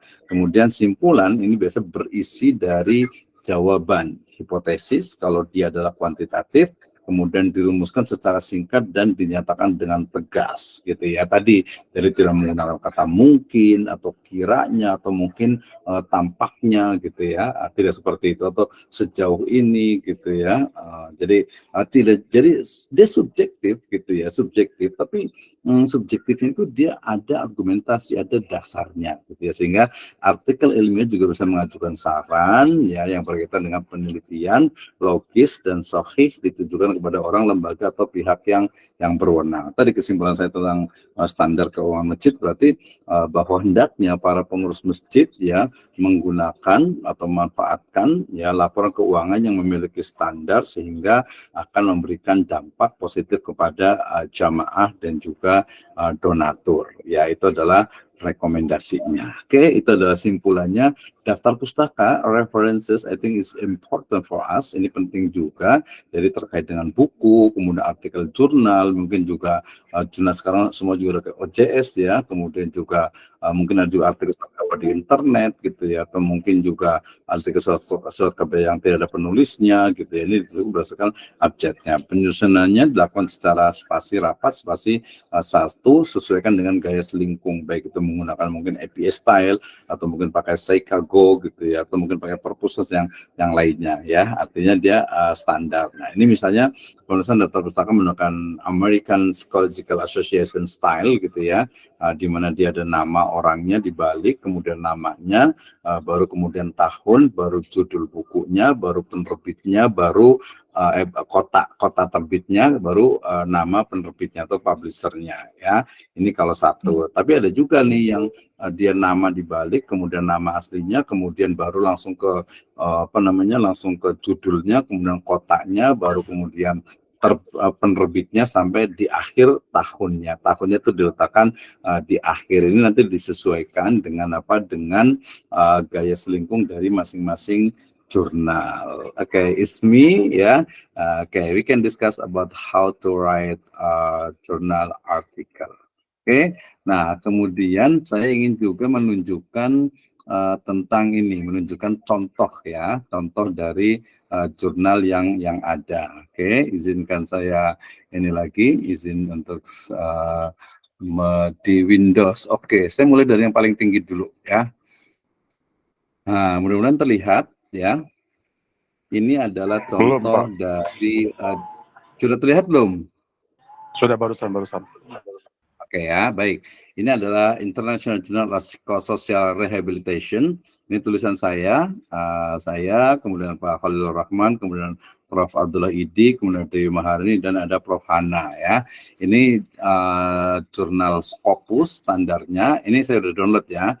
Judulnya, lihat dari mulai judulnya, Development of Islamic Education (PEI) Curriculum Based on Anti-Corruption Fiqh. Ya, jadi pengembangan pendidikan agama Islam atau pengembangan kurikulum pendidikan agama Islam berbasis fikih anti korupsi ya. Di situ ada nama saya dan juga beberapa teman yang lainnya, terutama yang berkontribusi ya. Emailnya otomatis dia sebenarnya sudah ada otomatis karena dia kan untuk korespondensi itu dia pasti pakai email gitu ya. Ini masih Q4 ya, paling tinggi adalah Q1. Nah, abstrak kita lihat nih, abstraknya ya. Kita lihat abstraknya. Corruption is extraordinary crime that has resulted in losses for the country and society. In Indonesia, the crime of corruption has reached alarming limits. This is proven by the fact and the data that state that Indonesia is ranked in the most corrupt countries in the world. Seeing this phenomena, jadi ini sampai in the world ini adalah latar belakangnya atau pendahuluannya. Seeing this phenomenon, coercive and preventive action are needed in order to prevent regeneration of this action. Ya, the chairperson action can be carried out by giving the heaviest loss to the perpetrator or the crime corruption. While preventive action can be done by providing education and understanding the crime of corruption. Ini permasalahannya. Ya, jadi pertama adalah latarnya, backgroundnya, pendahuluannya, kemudian permasalahannya, sampai kepada this study aims to develop a PEI curriculum based on anti-corruption fikih. Ya, jadi ini studi ini, jadi tujuan dan juga model penelitian digunakan adalah develop, membangun, mengembangkan dari kurikulum PAI berbasis fikih anti korupsi. It start by presenting an anti-corruption education model in Islamic religious education and anti-corruption fikih content in Islamic religious education subject. Ya, ini pembahasannya curriculum development, langsung kepada pembahasan. Ya, the form is in the form of expansion theme that already exists in the curriculum by using contextual approach to the learning of anti-corruption fikih, namely with the model integrative, inclusive, anti-corruption education in Islamic religious education. Jadi ini adalah kesimpulannya, ya, hasil dari sebuah penelitiannya. Ya, ini lihat, ini adalah keywordnya, curriculum development, kemudian ada Muslim education, kemudian ada fikih dan juga integrative inclusive. Jadi temuannya itu adalah integrative inclusive curriculum ya.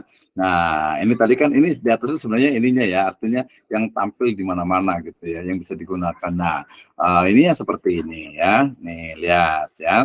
Ini nama jurnalnya International Journal of Psychosocial Rehabilitation, volume 24, issue 3 to 2020. Ya, ini ISSN-nya International Serial untuk numbers gitu ya, series untuk apa istilahnya kalau International Serial Book Number, ini untuk penulisannya. Ini Development of Islamic Education PEI Curriculum Based on Anti-Corruption Fikih ya.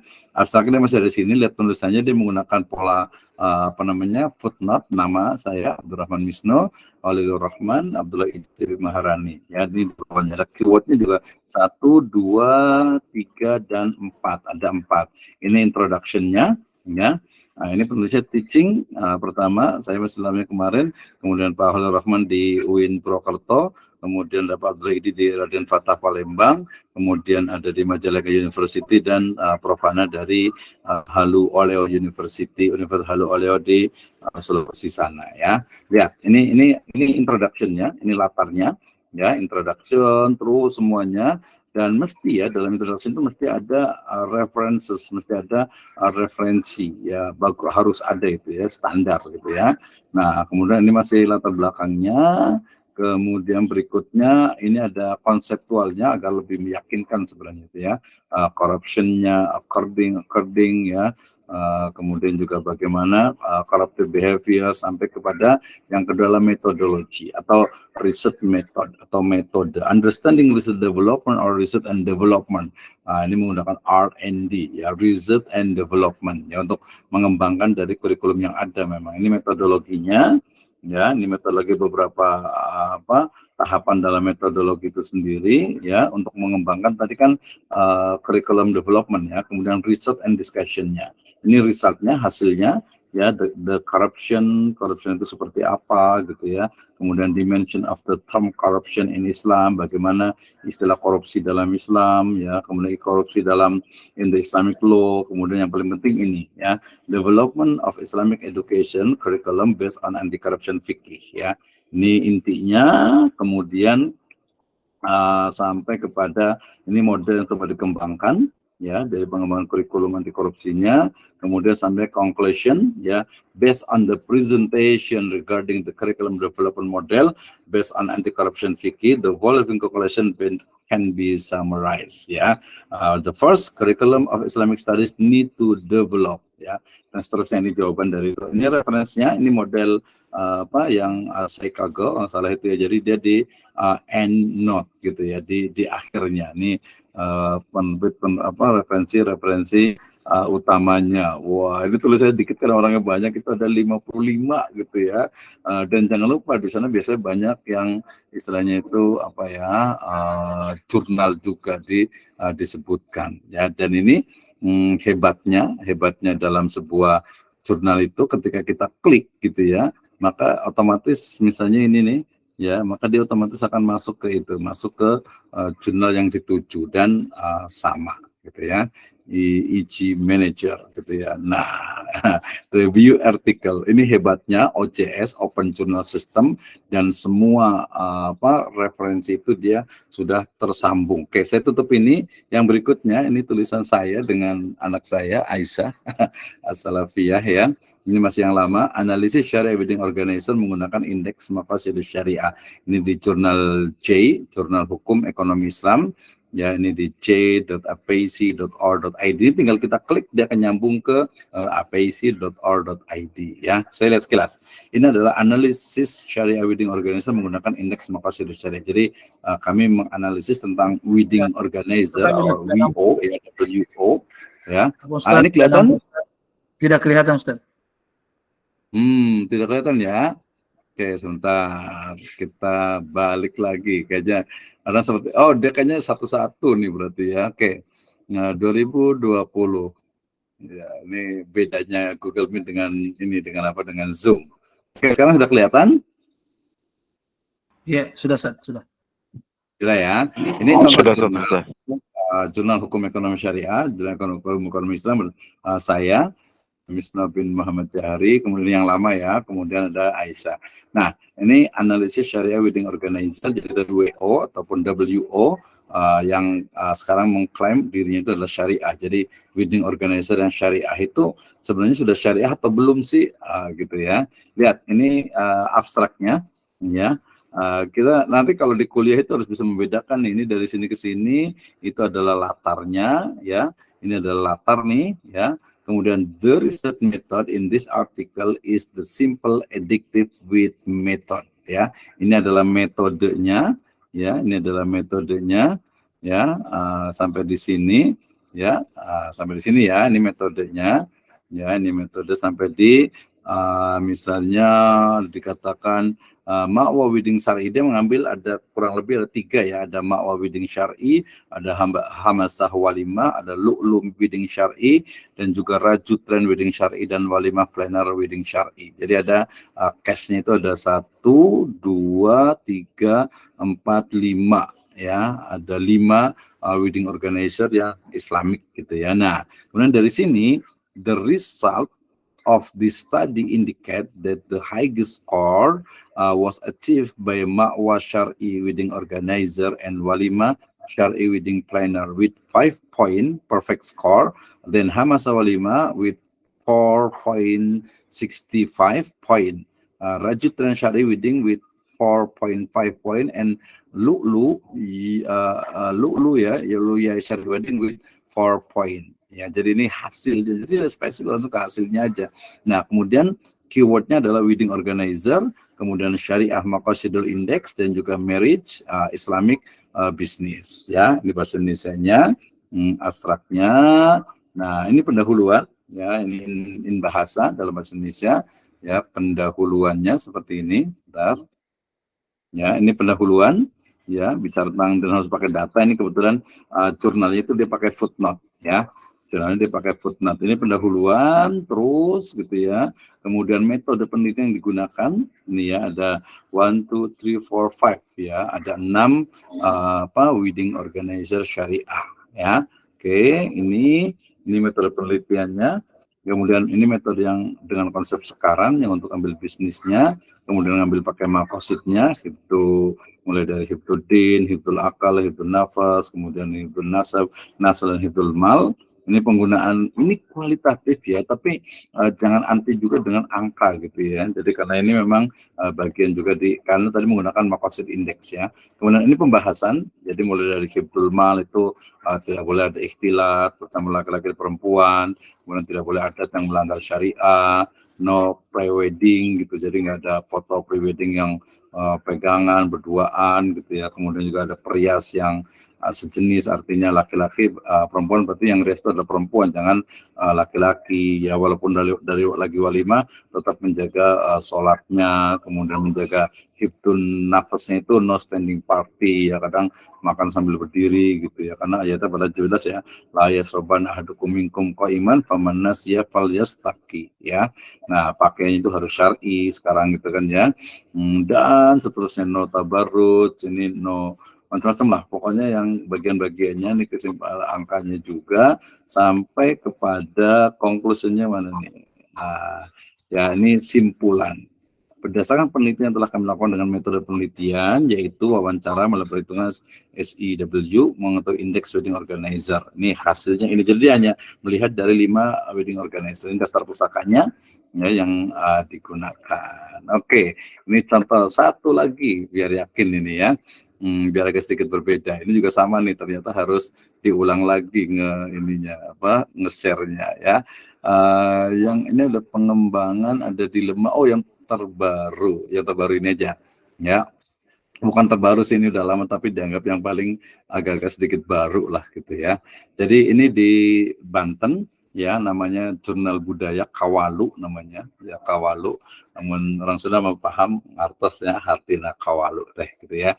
Jadi saya menulis tentang fenomena di Baduy, saya dari judul itu dilema suku Baduy antara kewajiban ngahuma dan keterbatasan lahan huma ya. Saya kemudian Pak Asep Kurnia, kemudian Pak Khalilur Rahman lagi ya, ini dari saya di situ, kemudian juga Ibu Sestudi Baduy Banten, dan juga Pak Khalilur Rahman di UIN Saizu ya, Sultan Saifuddin Zuhri di Purwokerto. Lihat, ini judulnya. Kemudian ini namanya, ada 3 orang ya. Kemudian ini adalah institusinya ya. Kemudian ini adalah emailnya ya. Ini adalah emailnya. Oke, ini abstraknya. Lihat, abstraknya agak cukup banyak nih, harusnya ini agak berlebihan ini ya.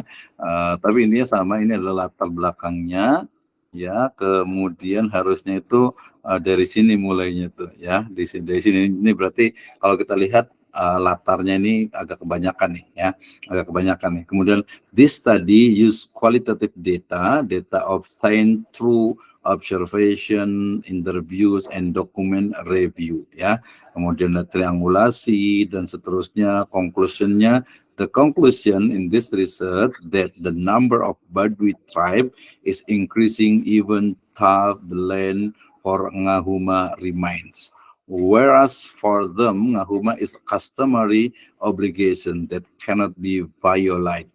Several solutions have been implemented, buying or renting land outside the ulayat land or tanah ulayat, limiting below, dividing the land among family members. However, a new problem has arisen.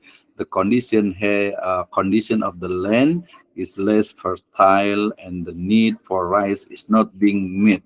The solution that researchers are expect the district government Lebak to provide human land for the Bedouin or Badui tribe. Ya, ini keywordnya Badui tribe, ngahuma, adat, and human land atau tanah ulayat sebenarnya itu ya. Ini agak kepanjangan nih ya.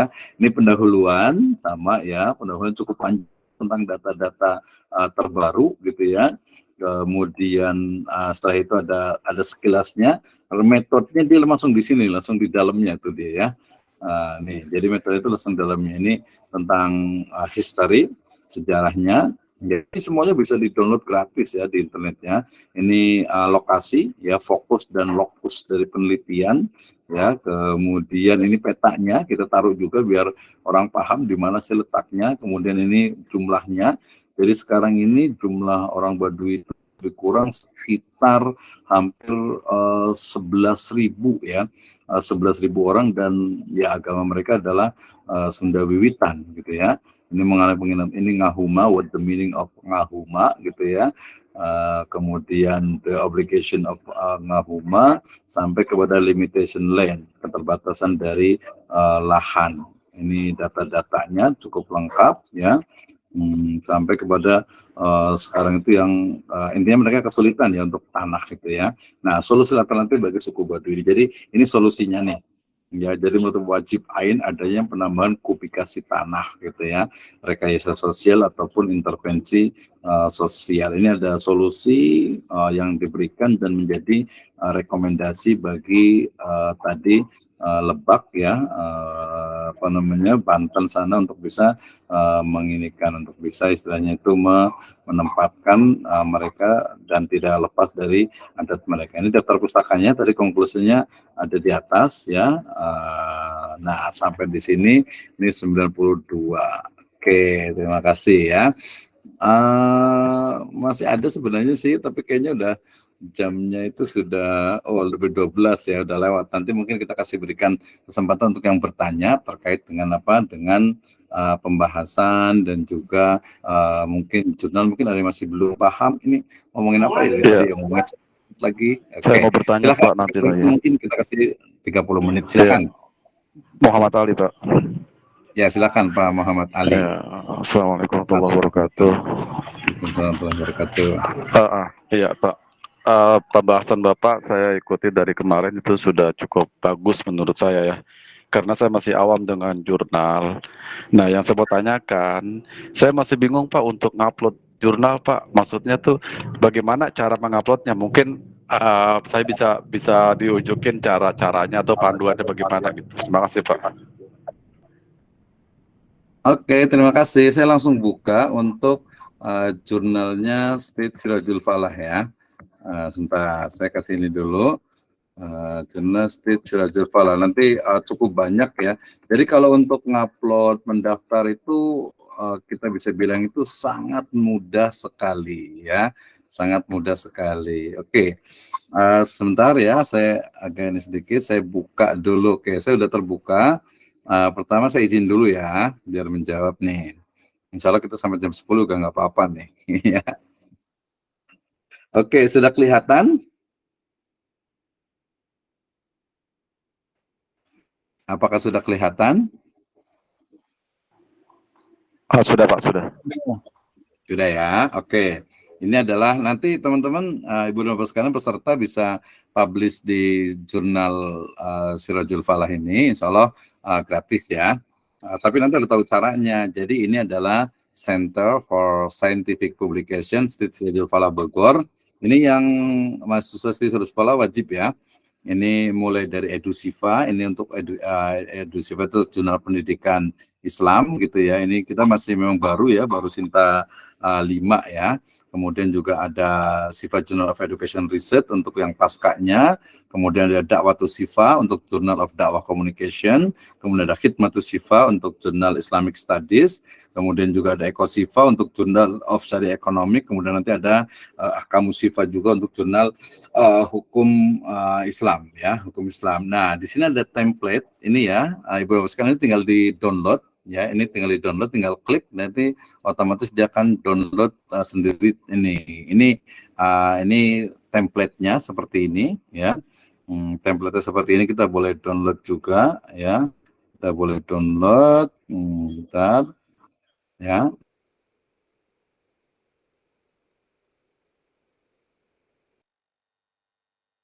Nah, ini kita tinggal download ya. Nah, ini Sifa, Jurnal Pendidikan Islam itu dia seperti ini. Kalau ini kan pakai Google Doc ya. Oh iya betul. Ternyata dia harus satu, berarti saya rubah lagi. Harusnya dia berarti ininya di ini, apa di screen bukan Kalau di file. bisa Ya. kasih tahu. Oke. Kalau ini kelihatan kan ya. Oke. Saya stop share dulu. Kemudian saya akan share-nya itu adalah di Windows ya. Di Windows-nya, jangan di ininya. Kalau di nanti ke semuanya.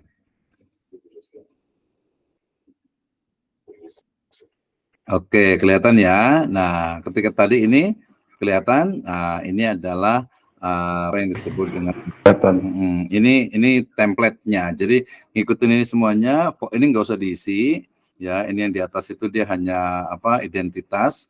Kemudian ini judulnya. Ini namanya, ini afiliasinya. Afiliasi maksudnya adalah lembaga ya. Kemudian ini ada emailnya untuk penulisnya. Kemudian dia pakai modelnya itu dua ini ya ke baris begini ya. Nah ini abstraknya boleh ditambahkan. Ini juga 150 sampai 250 word. Kemudian ada keywordnya juga, ada introduction-nya. Ya, kemudian ada theoretical studies-nya kalau ada ini ya, atau langsung ke metode ya, kemudian langsung ke pembahasan satu-satu, data collection-nya sampai ke result-nya, kesimpulan ya, kemudian example, ini contoh-contohnya sampai kepada hasil discussion-nya, conclusion, dan referensinya sampai ke referensinya. Saya balik ke sini. Ya, jadi pertanyaan tadi Pak itu adalah pertama begini. Jadi pertama itu kita harus login dulu di sini. Sebelum login itu kita berarti harus register. Ya, register ini gampang banget ya. Ini kayaknya nanti tinggal belajar sendiri aja registrasi ini. Ya, tinggal dimasukkan aja dulu hanya nama, kemudian nama akhir kalau ada, afiliasinya, kemudian country-nya, kemudian emailnya sama username sama password dan repeat passwordnya. Kemudian nanti langsung yes di sini kemudian register ya. Kalau sudah, kemudian nanti balik lagi ke login. Saya lupa nih, kita login saya masih ada apa enggak nih ya? Bentar. Oke, misalnya login ya. Saya pakai login ini, kemudian saya pakai login. Jadi login sini. Oke, oh ternyata bisa nih pakai admin lagi saya ini ya. Nah, setelah login ya, baru kita pilih ininya, pilih jurnalnya. Ya, oke, Edusifa. Jurnal Pendidikan Islam. Nah, ini yang paling penting nih. Ya, ini sebenarnya banyak juga sih, tinggal diikutin aja. Jadi kalau kita mau istilahnya itu mau submit gitu ya. Upload. Nah, Iya. di sini maka langsung kita nanti ada for author di sini ya, untuk penulisnya. Nah, mulai dari kalau kita sudah menulis berarti ini yang current-nya ya, kemudian nanti publikasinya dan seterusnya.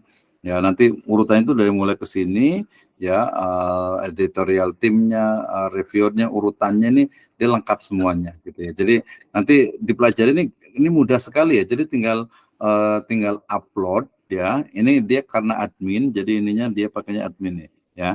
Admin. Jadi dia admin dari Edusifa ini. Kalau kita ganti, mudah-mudahan masih ada yang lainnya. Ya, oh pakai yang ini, yang punya saya ini. Nah, ini yang tadi kalau tadi admin. Oh, ini dia invalid gitu ya. Oke, sebentar saya pakai. Saya lupa nih. Kalau nggak bisa nanti tinggal dimasukkan ya, tinggal dimasukin. Intinya tinggal ini aja, tinggal apa ya, tinggal istilahnya itu letakkan di sini, kemudian langsung login, langsung kita upload gitu ya. Atau saya buka yang lainnya juga, sebagai tadi kan ini ya, misalnya ini kampus lama saya. Saya Al-Hidayah. ya, Style Hidayah Bogor di jurnalnya. Ini dia Sinta 2 ya, ada markas jurnal Style Hidayah. Nah, ini juga sama juga ya, tinggal kita pilih nih mau yang mana jurnalnya gitu ya. Nah, ini kayaknya agak lambat internetnya, jadi tampilnya harusnya nggak seperti ini. Ini yang jurnal edukasi Islami, kebetulan saya ikut dari awal ini, ya, kemudian Dinar, kemudian Al-Maslahah, saya milih yang edukasi Islam ini, Sinta 2, ya, ini biayanya agak cukup lumayan juga ini. Ya, dia kurang lebihnya itu kalau nggak salah itu sekitar 2,5 juta sampai 3 juta ini untuk apa bisa terbit di sini, ya. Oke, nah seperti ini Sinta 2 tuh, ya ini juga sama juga. Jadi caranya itu tinggal kita register. Kalau udah register nanti akan ada di email kita, langsung login, langsung di situ ada petunjuk. Ya di sini ada author guideline juga di sini nih. Ya tinggal klik ini, ya. Mudah-mudahan dia pakai bahasa Indonesia tuh pakai bahasa Inggris nih, karena dia mungkin ini jadi dia pakai bahasa Inggris kayaknya nih, author guideline-nya tuh. Jadi pedoman dalam istilahnya itu penulisannya, ya. Nah, ini kan, jadi mulai dari submission di sini, cara submissionnya. Nah, ini outline submission semuanya memang sekarang tuh dibuat sampai online, dibuatnya online, gitu ya. Oke, terima kasih Pak Didi. Nanti mungkin saya boleh buatkan video ininya untuk bagaimana mengupload. Ada juga, ada nanti saya sharekan juga mengupload di Stage Rojul Falah ya, untuk upload jurnalnya. Terima kasih Pak Muhammad Ali. Silakan yang lain, ada yang mau ditanyakan? Kita masih ada sekitar 20 menit terkait dengan penulisan jurnal ini. Kalau masih ada yang bingung, Pak Deddy Muharman sudah ini masih on ya. Pak Abi juga ya, kemudian Pak Usep Nur Sidik juga, Pak Kendal Sultani, Pak Padri, Pak Dian Hidayat ya, Pak Herdi, silakan. Mudah-mudahan suara saya terdengar dengan baik. Atau ada yang mau nanya di ini, mungkin agak-agak malu kali ya. Oke, oh ini tadi sedikitnya. Nanti salah PPT-nya akan dibagikan kepada peserta ya. Ya, jadi nanti agak lebih mudah. Tapi yang paling penting adalah memang langsung action ya, nulisnya. Nanti kalau yang sudah ada tulisan, kemudian atau mungkin ada yang ingin merubah nih dari skripsi atau dari tesis ke jurnal, ya mudah sekali gitu ya. Pertama tinggal kita tadi pendahulunya kita ambil, kemudian metode kerangka pemikirannya itu biasanya kita hilangkan, ya cukup sedikit saja yang kita ambil di kerangka pemikiran atau landasan teorinya, metode penelitian diringkaskan, langsung hasil penelitian dan analisis penelitian baru ke kesimpulan. Dan biasanya masalahnya itu lebih diperpendek ya, lebih dipersempit. Jadi nanti dia cukup tadi misalnya jurnal saya itu tidak lebih dari 8 halaman gitu ya. Jadi standar itu 12 halaman. Jadi ke depan ini sudah banyak tren gitu ya. Baik skripsi ataupun tesis itu cukup 15 halaman gitu ya. Kenapa? Karena memang yang penting fokus kepada metode yang digunakan, how to analyze-nya, kemudian penggunaan dari metodenya itu sendiri, teori yang digunakan, sampai yang paling penting adalah hasil dari penelitiannya itu. Ya, hasil penelitian itu seperti apa. Oke, baik. Ada yang mau bertanya? Saya persilahkan ya terkait dengan how to write journal article ya. Mau tanya silakan kalau jadi gini Pak, kalau untuk kita upload ke jurnal, saya kebetulan saya kan ada tugas sih untuk upload jurnal Sinta 3 ya Pak ya. Sementara kan saya masih awam. Itu memang ada biayanya gimana Pak? Kalau ada biayanya bagaimana caranya gitu?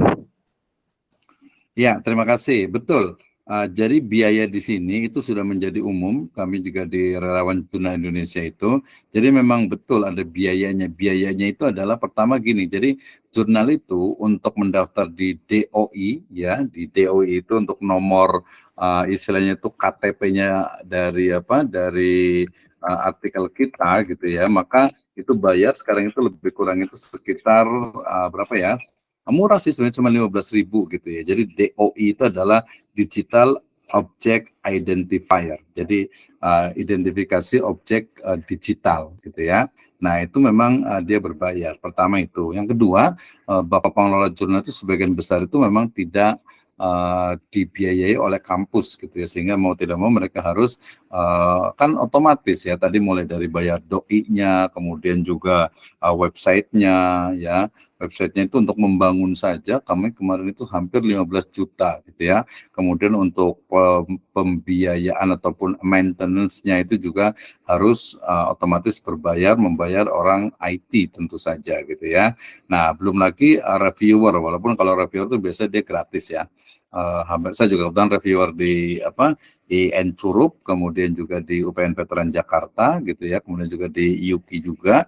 Itu ya kita tidak dibayar gitu. Kalau dibayar justru malah tidak objektif lagi gitu ya. Tapi yang bayar itu ya tadi pengelolaan jurnalnya, kalau sudah menggunakan OJS, Open Journal System, yang itu dari istilahnya itu bayar awalnya hampir 15 juta, kemudian juga nanti untuk istilahnya itu untuk pengelolanya, kemudian juga istilahnya itu yang lainnya gitu ya. Yang lainnya itu maksudnya adalah yang untuk istilahnya itu kegiatan-kegiatan yang sifatnya itu untuk untuk pengelolaan jurnalnya itu. Sehingga kemudian standar ya kurang lebihnya. Kalau Sinta 1 itu di skala Scopus itu paling murah itu adalah 10 juta. Kalau Scopus yang internasional jarang, rata-rata hampir 15 ya. Standar kurang lebihnya 15 juta. Nah, kalau Sinta 2 seperti tadi, dia memang resmi dan sah gitu ya. Sah gitu ya di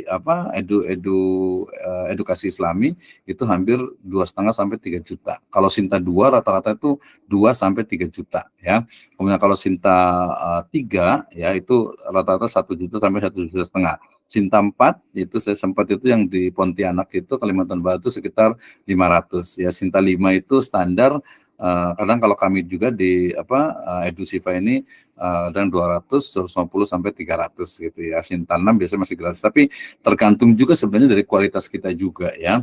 Itu karena memang banyaknya yang masuk sehingga mau tidak mau harus tadi itu kan biaya operasional gitu ya. Tapi ada juga ya mulai dari koneksi dalam artian memang teman, dan juga ada juga memang kualitasnya itu bagus. Misalnya ada teman juga dia Scopus gitu ya sampai 4, 5 sampai 5 gitu ya. Itu tidak bayar sama sekali karena memang kualitas dari tulisannya itu bagus, tapi memang butuh waktu. Tapi kalau di Indonesia justru malah rata-rata itu bayar. Jadi kalau ada yang bilang Scopus bayar, ya ada yang berbayar gitu ya, tapi yang gratis juga sebenarnya ada, walaupun dia jarang, tidak terlalu banyak. Jadi yang betul-betul memang sifatnya istilahnya itu bagus kualitas tulisannya.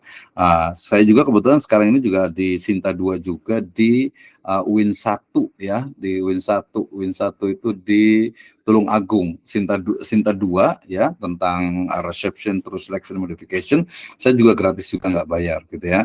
Tidak bayar juga karena kebetulan waktu itu di conference, kemudian conference juga gratis di Surabaya, bahkan kita juga dikasih biaya dan juga akomodasi ya.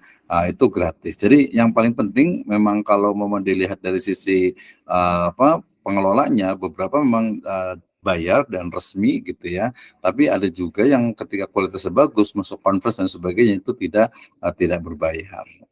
Itu Pak Muhammad Ali ya. Jadi jangan, saya rasa nanti kalau untuk upload tadi, untuk ngupload jurnal tinggal di OJS-nya aja dipelajari, di YouTube banyak sekali untuk cara-caranya. Nanti mungkin saya antar juga yang di Stagify ini mudah, kemudian uploadnya juga sama, mengikuti gitu ya, nanti lihat alurnya. Nanti atau juga kadang kalau mau cepet ya bisa juga kita ngubungin ininya, beberapa itu masih bisa membantu tuh untuk ngupload di OJS-nya itu di website jurnalnya.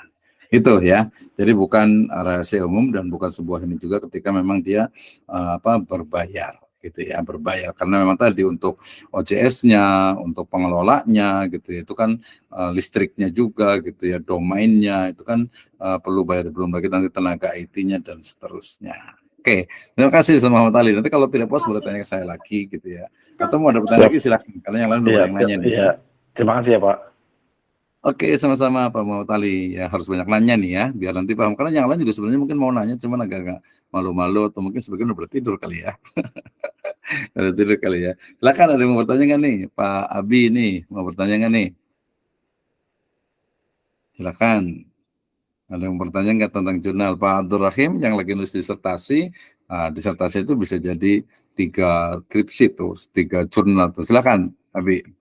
Boleh bertanya Pak Dokter? Boleh, silakan. Baik, Assalamualaikum warahmatullahi wabarakatuh.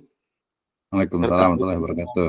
pembahasan jurnal yang dibahas tadi, kalau saya secara pribadi mewakili mahasiswa sebenarnya dengan pelatihan seperti ini banyak yang belum bisa secara praktek.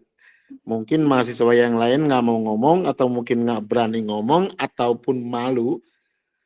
Secara teknologi mungkin baik saya sendiri secara pribadi atau yang lain mungkin nggak ngerti. Mungkin secara teori Pak Dokter bilang seperti ini gampang, seperti ini bisa, seperti ini gampang. Saya secara pribadi merasa itu tidak gampang mengupload sesuatu, merapikan template seperti apa, bikin jurnal seperti apa, ngeresume jurnal seperti apa. Baik tingkatan skripsi ataupun tesis sebenarnya mah problemnya itu banyak. Nah, kalau menurut saya alangkah baiknya nih saran saja atau ide atau masukan bisa nggak ada satu hari memberikan teori atau praktek bagaimana caranya meresume tesis atau skripsi menjadi jurnal dan jadi jurnal dipublikasikan di salah satu jurnal kampus atau yang berafiliasi dengan SITA 1 atau 2 atau 3. Jadi kalau ada tutorialnya dan praktek secara langsung, insya Allah yang tadinya hanya bisa secara teori bisa praktek langsung. Itu aja sih gagasan atau ide dari saya. Terima kasih. Assalamualaikum warahmatullahi wabarakatuh. Waalaikumsalam warahmatullahi wabarakatuh. Baik, terima kasih ya pertanyaannya. Saya juga mau ngulang lagi nih untuk yang saya udah bisa masuk tadi di salah satu jurnal ya. Oke, mudah-mudahan saya izin share dulu, izin share lagi. Oke, mudah-mudahan sudah kelihatan ya, sudah kelihatan ya. Nah, sudah kelihatan belum tampilan ini saya? Kelihatan. Oke, ini adalah kebetulan saya aktif dari 2017 ya atau 2016 bahkan di APIC, Asosiasi Pengajar dan Peneliti Hukum Ekonomi Islam Indonesia ya, APIC. APIC ini memiliki Jurnal Hukum Ekonomi Islam atau J ya. Jadi saya akan login. Jadi tadi udah register ya. Ini register ini username-nya, kemudian ini password-nya.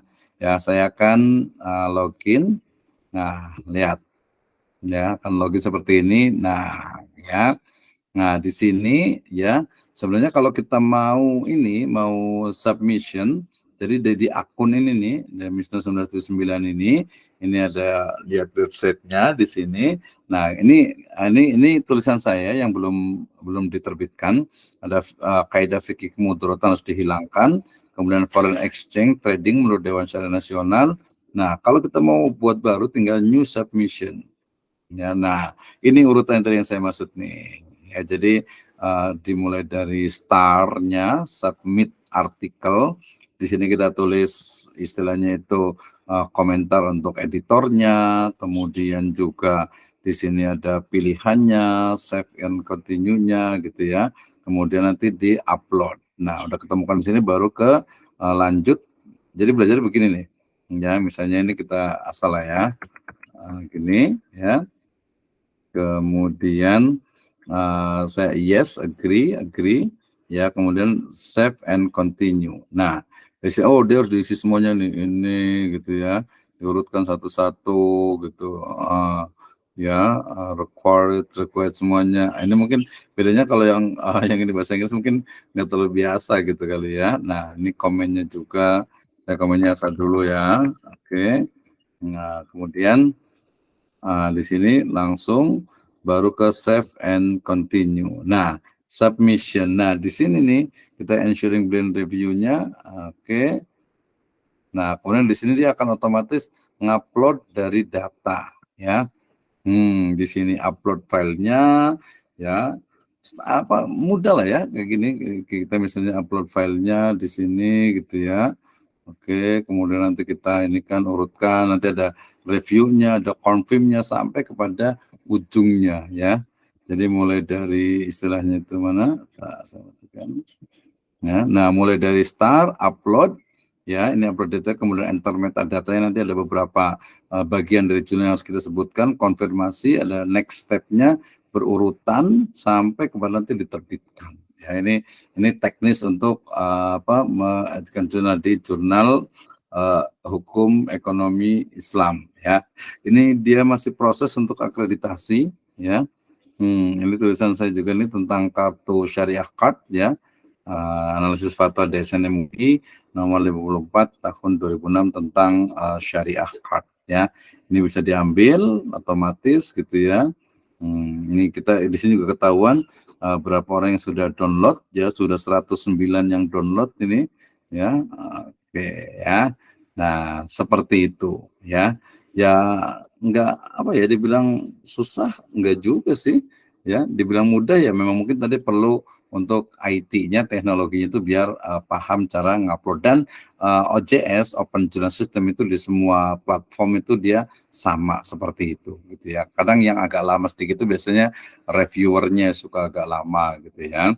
Nah, ketika sudah siap publish, jadi tadi bayarnya itu sebenarnya ketika sudah siap publish, kalau sudah siap publish ya otomatis dia langsung oke, biaya sekian untuk bisa publish di jurnal kami, ya. Setelah ada letter of acceptance, ada LOE-nya gitu, ya, baru udah bayar nanti baru diterbitkan seperti itu, ya.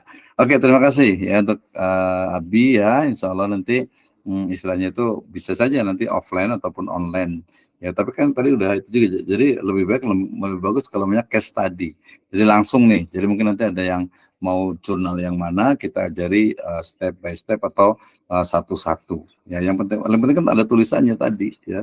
Kalau nggak ada tulisannya, kalau itu teknis bisa bantu ke mahasiswa juga pinter biasanya, atau orang lain untuk mengupload juga bisa juga. Saya biasa kalian juga nyuruh mahasiswa ataupun teman untuk menguploadnya. Jadi kita fokus kepada konten atau isi dari jurnalnya itu. Nah, itu ya. Terima kasih Pak Abi, ya. Terima kasih untuk Pak Abdul Rahim 89 jauh-jauh dari Papua. Pak Tato juga, terima kasih. Pak Muhammad juga, Pak Nurul Alam, ya, nanti mungkin bisa kita kopi darat, ya, di Pagelaran. Pak Ustadz Khudri juga, Pak Dedi juga nih yang dari Jember, mudah-mudahan tadi paham, ya, Jember atau di mana, pokoknya Jawa Timur sana lah, ya. Nanti boleh komunikasi juga. Kemudian Ibu Ulfa Ahmadiyah juga, Pak Muhammad Ali, terima kasih tadi. Pak Khalid Junjung Hasibuan, mungkin tadi ada yang belum paham nih, ya, nanti rekamannya insya Allah ada, ya. Kemudian Ustazah Nining Abu Bakar dari NTT, ya, terima kasih juga. Pak Muhammad juga, Kendar Sultani, kemudian Pak Abu Hurairah juga, nanti bisa di Sisifa, ya, bisa ini kan. Pak Deddy Muharman, silakan. Kita masih ada waktu nih, sekitar 10 menit, silakan. Ya, silakan Pak Deddy. Assalamualaikum Nanti Ustaz. Pak Herdi juga nanti. Ya, gimana Pak Deddy? Sebenarnya menulis itu berhubungan dengan hati, Ustaz, yang saya rasakan. Iya, luar biasa, menulis dengan hati berarti, ya. Ya, Gak jadi tulisannya kayaknya. kadang-kadang perasaan kita itu ada malas, ada ininya gitu kan.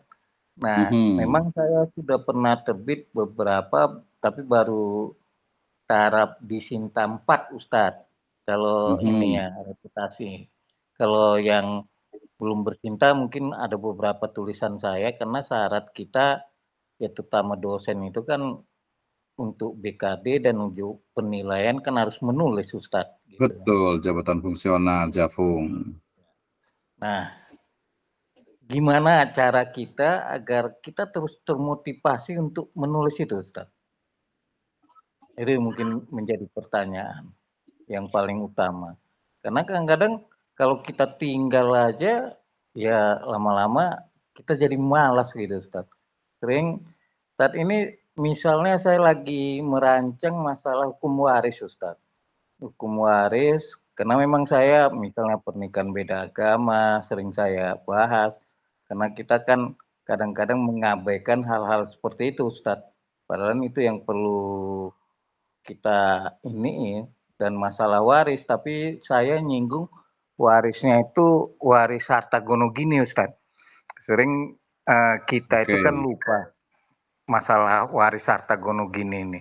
Terkadang-kadang hak pewaris itu nggak kita keluarkan, itu yang menjadi permasalahan, itu yang lagi saya singgung. Tapi ini lagi suasananya lagi nggak enak Ustaz, jadi malas untuk meneruskan.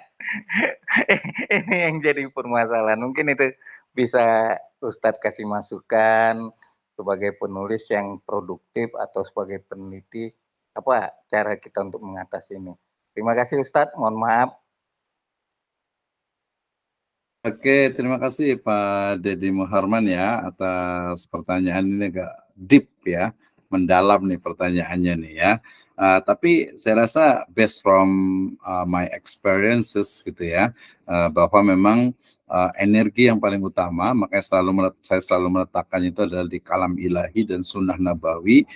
Dua ini adalah energi yang paling utama, sehingga saya juga menulis buku ya. Pertama adalah spiritual writing, itu tahun 2008 ya. Kemudian tahun 2020 juga diterbitkan juga di Malaysia juga, The Spirit of Writing gitu ya. Jadi energi untuk menulis gitu ya. Nah, satu-satunya kalau menurut saya gitu ya, energi yang paling kuat untuk menulis gitu ya.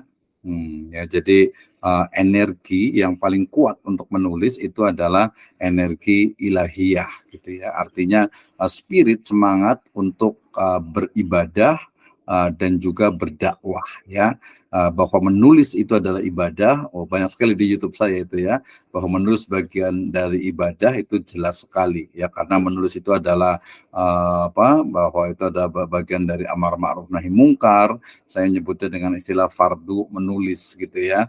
Amar nahi mungkar, kemudian itu mengajak ke surga, kemudian juga menjadi teman hingga mati, hingga meninggal, bahkan sampai hidup lagi, bahkan menjadi amal kebajikan kita ya, tulisan kita itu. Makanya tadi dikatakan itu di banyak sekali materi-materi saya itu tentang menulis gitu. Jadi energinya, semangatnya itu adalah energi ibadah. Kalau ibadah kita nggak ada bosannya, apalagi juga dengan dakwah gitu ya. Dengan dakwah itu ya dikatakan bahwa ya dakwah itu adalah bagian dari ud'u ila sabili rabbika bil hikmah wal mau'izatil hasanah wajadilhum billati hi ahsan. Itu bisa juga dengan bil kitabah, wa man ahsanu qaulan mimman da'a ilallah ya. Apa ucapan ya da'a yang paling baik selain juga da'a ilallah, mengajak kepada jalan Allah Subhanahu wa taala, terutama dengan tulisan. Makanya tadi setuju sekali, kebetulan skripsi saya juga tentang waris, kemudian juga kemarin saya juga buat pelatihan tentang jari waris. Makanya Pak Dedi kita bisa join untuk menulis, mengembangkan di jari waris. Dan alhamdulillah kemarin ada peserta dari training jari waris juga yang mengajarkan juga di salah satu kampus besar di Bogor ini juga. Mudah-mudahan bermanfaat gitu ya. Jadi pengembangan dari jari waris. Kalau gonok ini udah sangat banyak sekali pembahasannya, tapi sisi-sisi lainnya tentu saja masih kita bisa eksplorasi. Oke, let's write together to Mr. Deddy Muharman. Oke, now please to Miss Ulfah Mardiah. Silakan. Izin, Assalamualaikum Pak Ustadz. Waalaikumsalam, silakan. Ustadz, izin bertanya ya Ustadz. Kebetulan Silakan. saya masih mahasiswa Ustadz, mahasiswa S1 dan masih awam juga perihal jurnal ini Ustadz. Pertanyaannya gini Ustadz, apakah dalam penelitian, terutama penelitian kuantitatif, kita kan harus didasarkan atas data gitu Ustadz. Nah, bagaimana jika datanya ini universal, dia tidak ada secara spesifik karena tidak ada yang mendata secara spesifik wilayah tersebut, sehingga yang kita dapat itu data yang universal. Apakah data yang universal itu bisa kita jadikan landasan kita dalam penelitian Ustadz? Terima kasih Ustadz.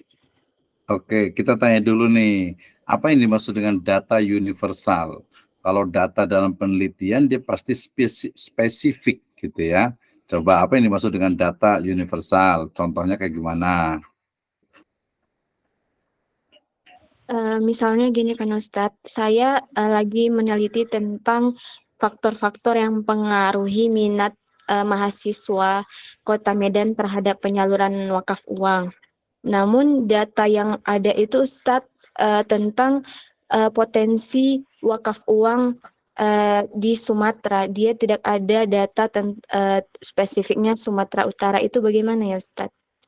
Ya itu gampang, justru tadi yang data wakaf tunai di Sumatera itu dia bukan data, tapi itu adalah supporting ya, artinya data orang lain yang mungkin bisa jadi mendukung atau menjadi latar belakang dari data kita gitu ya.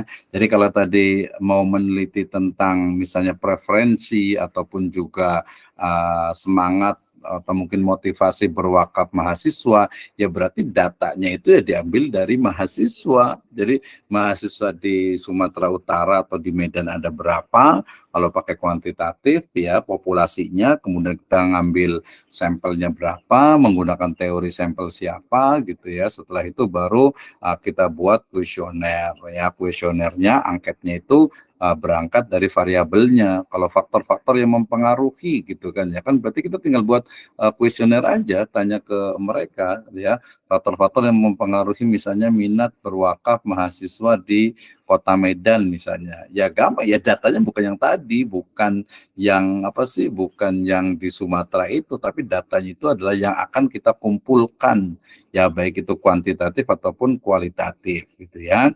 Kalau ini rata-rata dia kuantitatif karena dia cakupannya harus bisa to generalize, mengeneralisasi. Ya makanya nanti kita tanyakan nih, kita kalau mau nanya itu berarti langsung spesifik penelitiannya apa. Nah kalau Mbak Ulfa ini mau meneliti tentang tadi faktor yang mempengaruhi minat wakaf tunai mahasiswa di Medan misalnya, ya sudah kita tentukan jumlah mahasiswa di Medan itu berapa. Misalnya ada 2.000 misalnya gitu kan, nggak mungkin kan ya. Ya gampang, 2.000 kita ambil misalnya 10, 15, 20% dari keseluruhan gitu ya. Atau mungkin jangan Medan lah, kalau skripsi terlalu berat kalau Kota Medan ya, satu kecamatan saja ya, bahkan satu desa juga kalau skripsi masih bisa ya, satu kecamatan lah kalau di kota itu ya, atau satu kabupaten atau kota madya itu sudah cukup ya. Diambil mahasiswanya, misalnya kita ngambil dari USU, dari mungkin UIN Sumatera Utara, atau mungkin dari kampus yang lainnya berapa, kuesioner pakai Google Form. Nah, hasil dari angket kuesioner itu yang disebut dengan datanya gitu ya. Jadi datanya belum ada, ya memang kita yang mencari data, kecuali datanya itu kan data primer namanya, itu data utama yang kita ambil yang akan kita analisis. Kalau data sekunder berarti data yang dari milik orang lain, misalnya BWI-nya Sumatera Utara misalnya, itu berarti kita sudah sekunder tuh, datanya itu data dari tangan kedua, bukan tangan pertama. Itu ya, jadi terkait dengan data, jadi bukan ya punya orang lain, itu data. Misalnya kalau di akuntansi itu ada laporan keuangan, itu data sekunder gitu ya. Maksudnya yang kita ambil itu secara sekunder, bukan kita langsung, tapi memang sudah di publik misalnya gitu ya. Nah kemudian juga kalau data minat itu ya mahasiswanya itu ya, responden, atau kalau di kuantitatif itu responden, kalau di kualitatif itu namanya narasumber. Sebenarnya narasumber pakai kualitatif juga bisa gitu ya, tapi kita batasi. Ingat, penelitian itu jangan Medan, Sumatera Utara terlalu luas, kecuali disertasi ya. Kalau untuk master aja, tesis itu paling kabupaten itu udah cukup, kota madya gitu. Kalau umpamanya S1 ya satu istilahnya itu kecamatan itu sudah cukup. Atau mungkin kalau itu adalah ruang kampus, 2 kampus saja itu udah cukup. Bahkan dari 2 kampus itu kita batasi lagi, bisa di fakultasnya atau di program studinya. Misalnya faktor-faktor yang memengaruhi mahasiswa prodi ekonomi syariah UIN Sumatera Utara terhadap atau dalam wakaf uang atau wakaf tunai. Nah, itu udah cukup tuh untuk skripsi gitu. Jadi jangan terlalu luas gitu ya, tapi sempit tapi mendalam gitu. Ya, oke, ada pertanyaan lagi? Baik Ustadz, terima kasih ya Ustadz. Oke, terima kasih ya. Jadi intinya untuk semua peserta, saya sangat welcome sekali. Nanti ketika ada pertanyaan, ada yang belum, nanti di WA saya, ya, karena di grup itu juga, di grup Ama Alamiah juga ada, kemudian di grup Majelis Penulis juga ada, dan yang di grup itu insya Allah nanti pelatihan-pelatihan itu nanti kalau sudah pernah ikut, tetap di situ, nanti insya Allah bisa ya free aja lah gitu ya, kalau yang memang ada di situ. Tapi bagi yang berkontribusi, nanti saya sangat terbuka untuk berkonsultasi. Silahkan ya. Ada Pak Kali Junjung nih, Hasibuan belum berbicara juga, Pak Herdi juga nih, udah sampai di mana nih? Ininya udah selesai ya, tesisnya udah selamat, udah master ekonomi, tinggal tesisnya, apalagi nanti mau jadi dosen nih, Bu Santi, Pak Padri juga belum ada suaranya. Pak Dian mungkin nanti bisa di kampus ya, Sirajul Falah. Ustazah Nining juga nih harus paham tentang jurnal ya, jadi harus diulang-ulang. Pak Muhammad Yunta juga, Mas Kendar Sultani juga, kemudian Pak Muhammad, kemudian Abu Hurairah nanti bisa di kampus juga, Pak Ralbi Osda, Ustadz Khudri juga, tadi Bu Ulfa Ahmadi silakan di WA dengan saya ya, Pak Dedi juga kita bisa berkolaborasi, Pak Ahmad juga, Pak Abdul Rahim, kemudian Pak Tato juga, Pak Muhammad Wato dan juga Pak Nur Alam Islami. Nanti kita bisa berkolaborasi termasuk juga di majelis penulis, insya Allah menjadi grup untuk menulis baik itu tulisan populer ataupun tulisan ilmiah. Baik, sudah 9:49, insya Allah kita bisa berjumpa lagi di pelatihan yang lainnya dan yang terdekat mungkin antara Islamic Wealth Management ataupun juga lebih spesifik di manajemen keuangan masjid ataupun juga rumah tangga. Demikian, wallahu a'lam bishawab. Kita tutup dengan hamdalah dan doa kafaratul majlis. Alhamdulillahirabbil alamin. Subhanakallahumma wa bihamdika asyhadu an la ilaha illa anta astaghfiruka wa atubu ilaik. Assalamualaikum warahmatullahi wabarakatuh. Waalaikumsalam. Terima kasih semuanya. Ya, jangan bosan ya. Kita lanjut lagi nanti insyaallah di pertemuan yang akan datang. Oke, yang angkat tangan boleh nanti. Oke ya.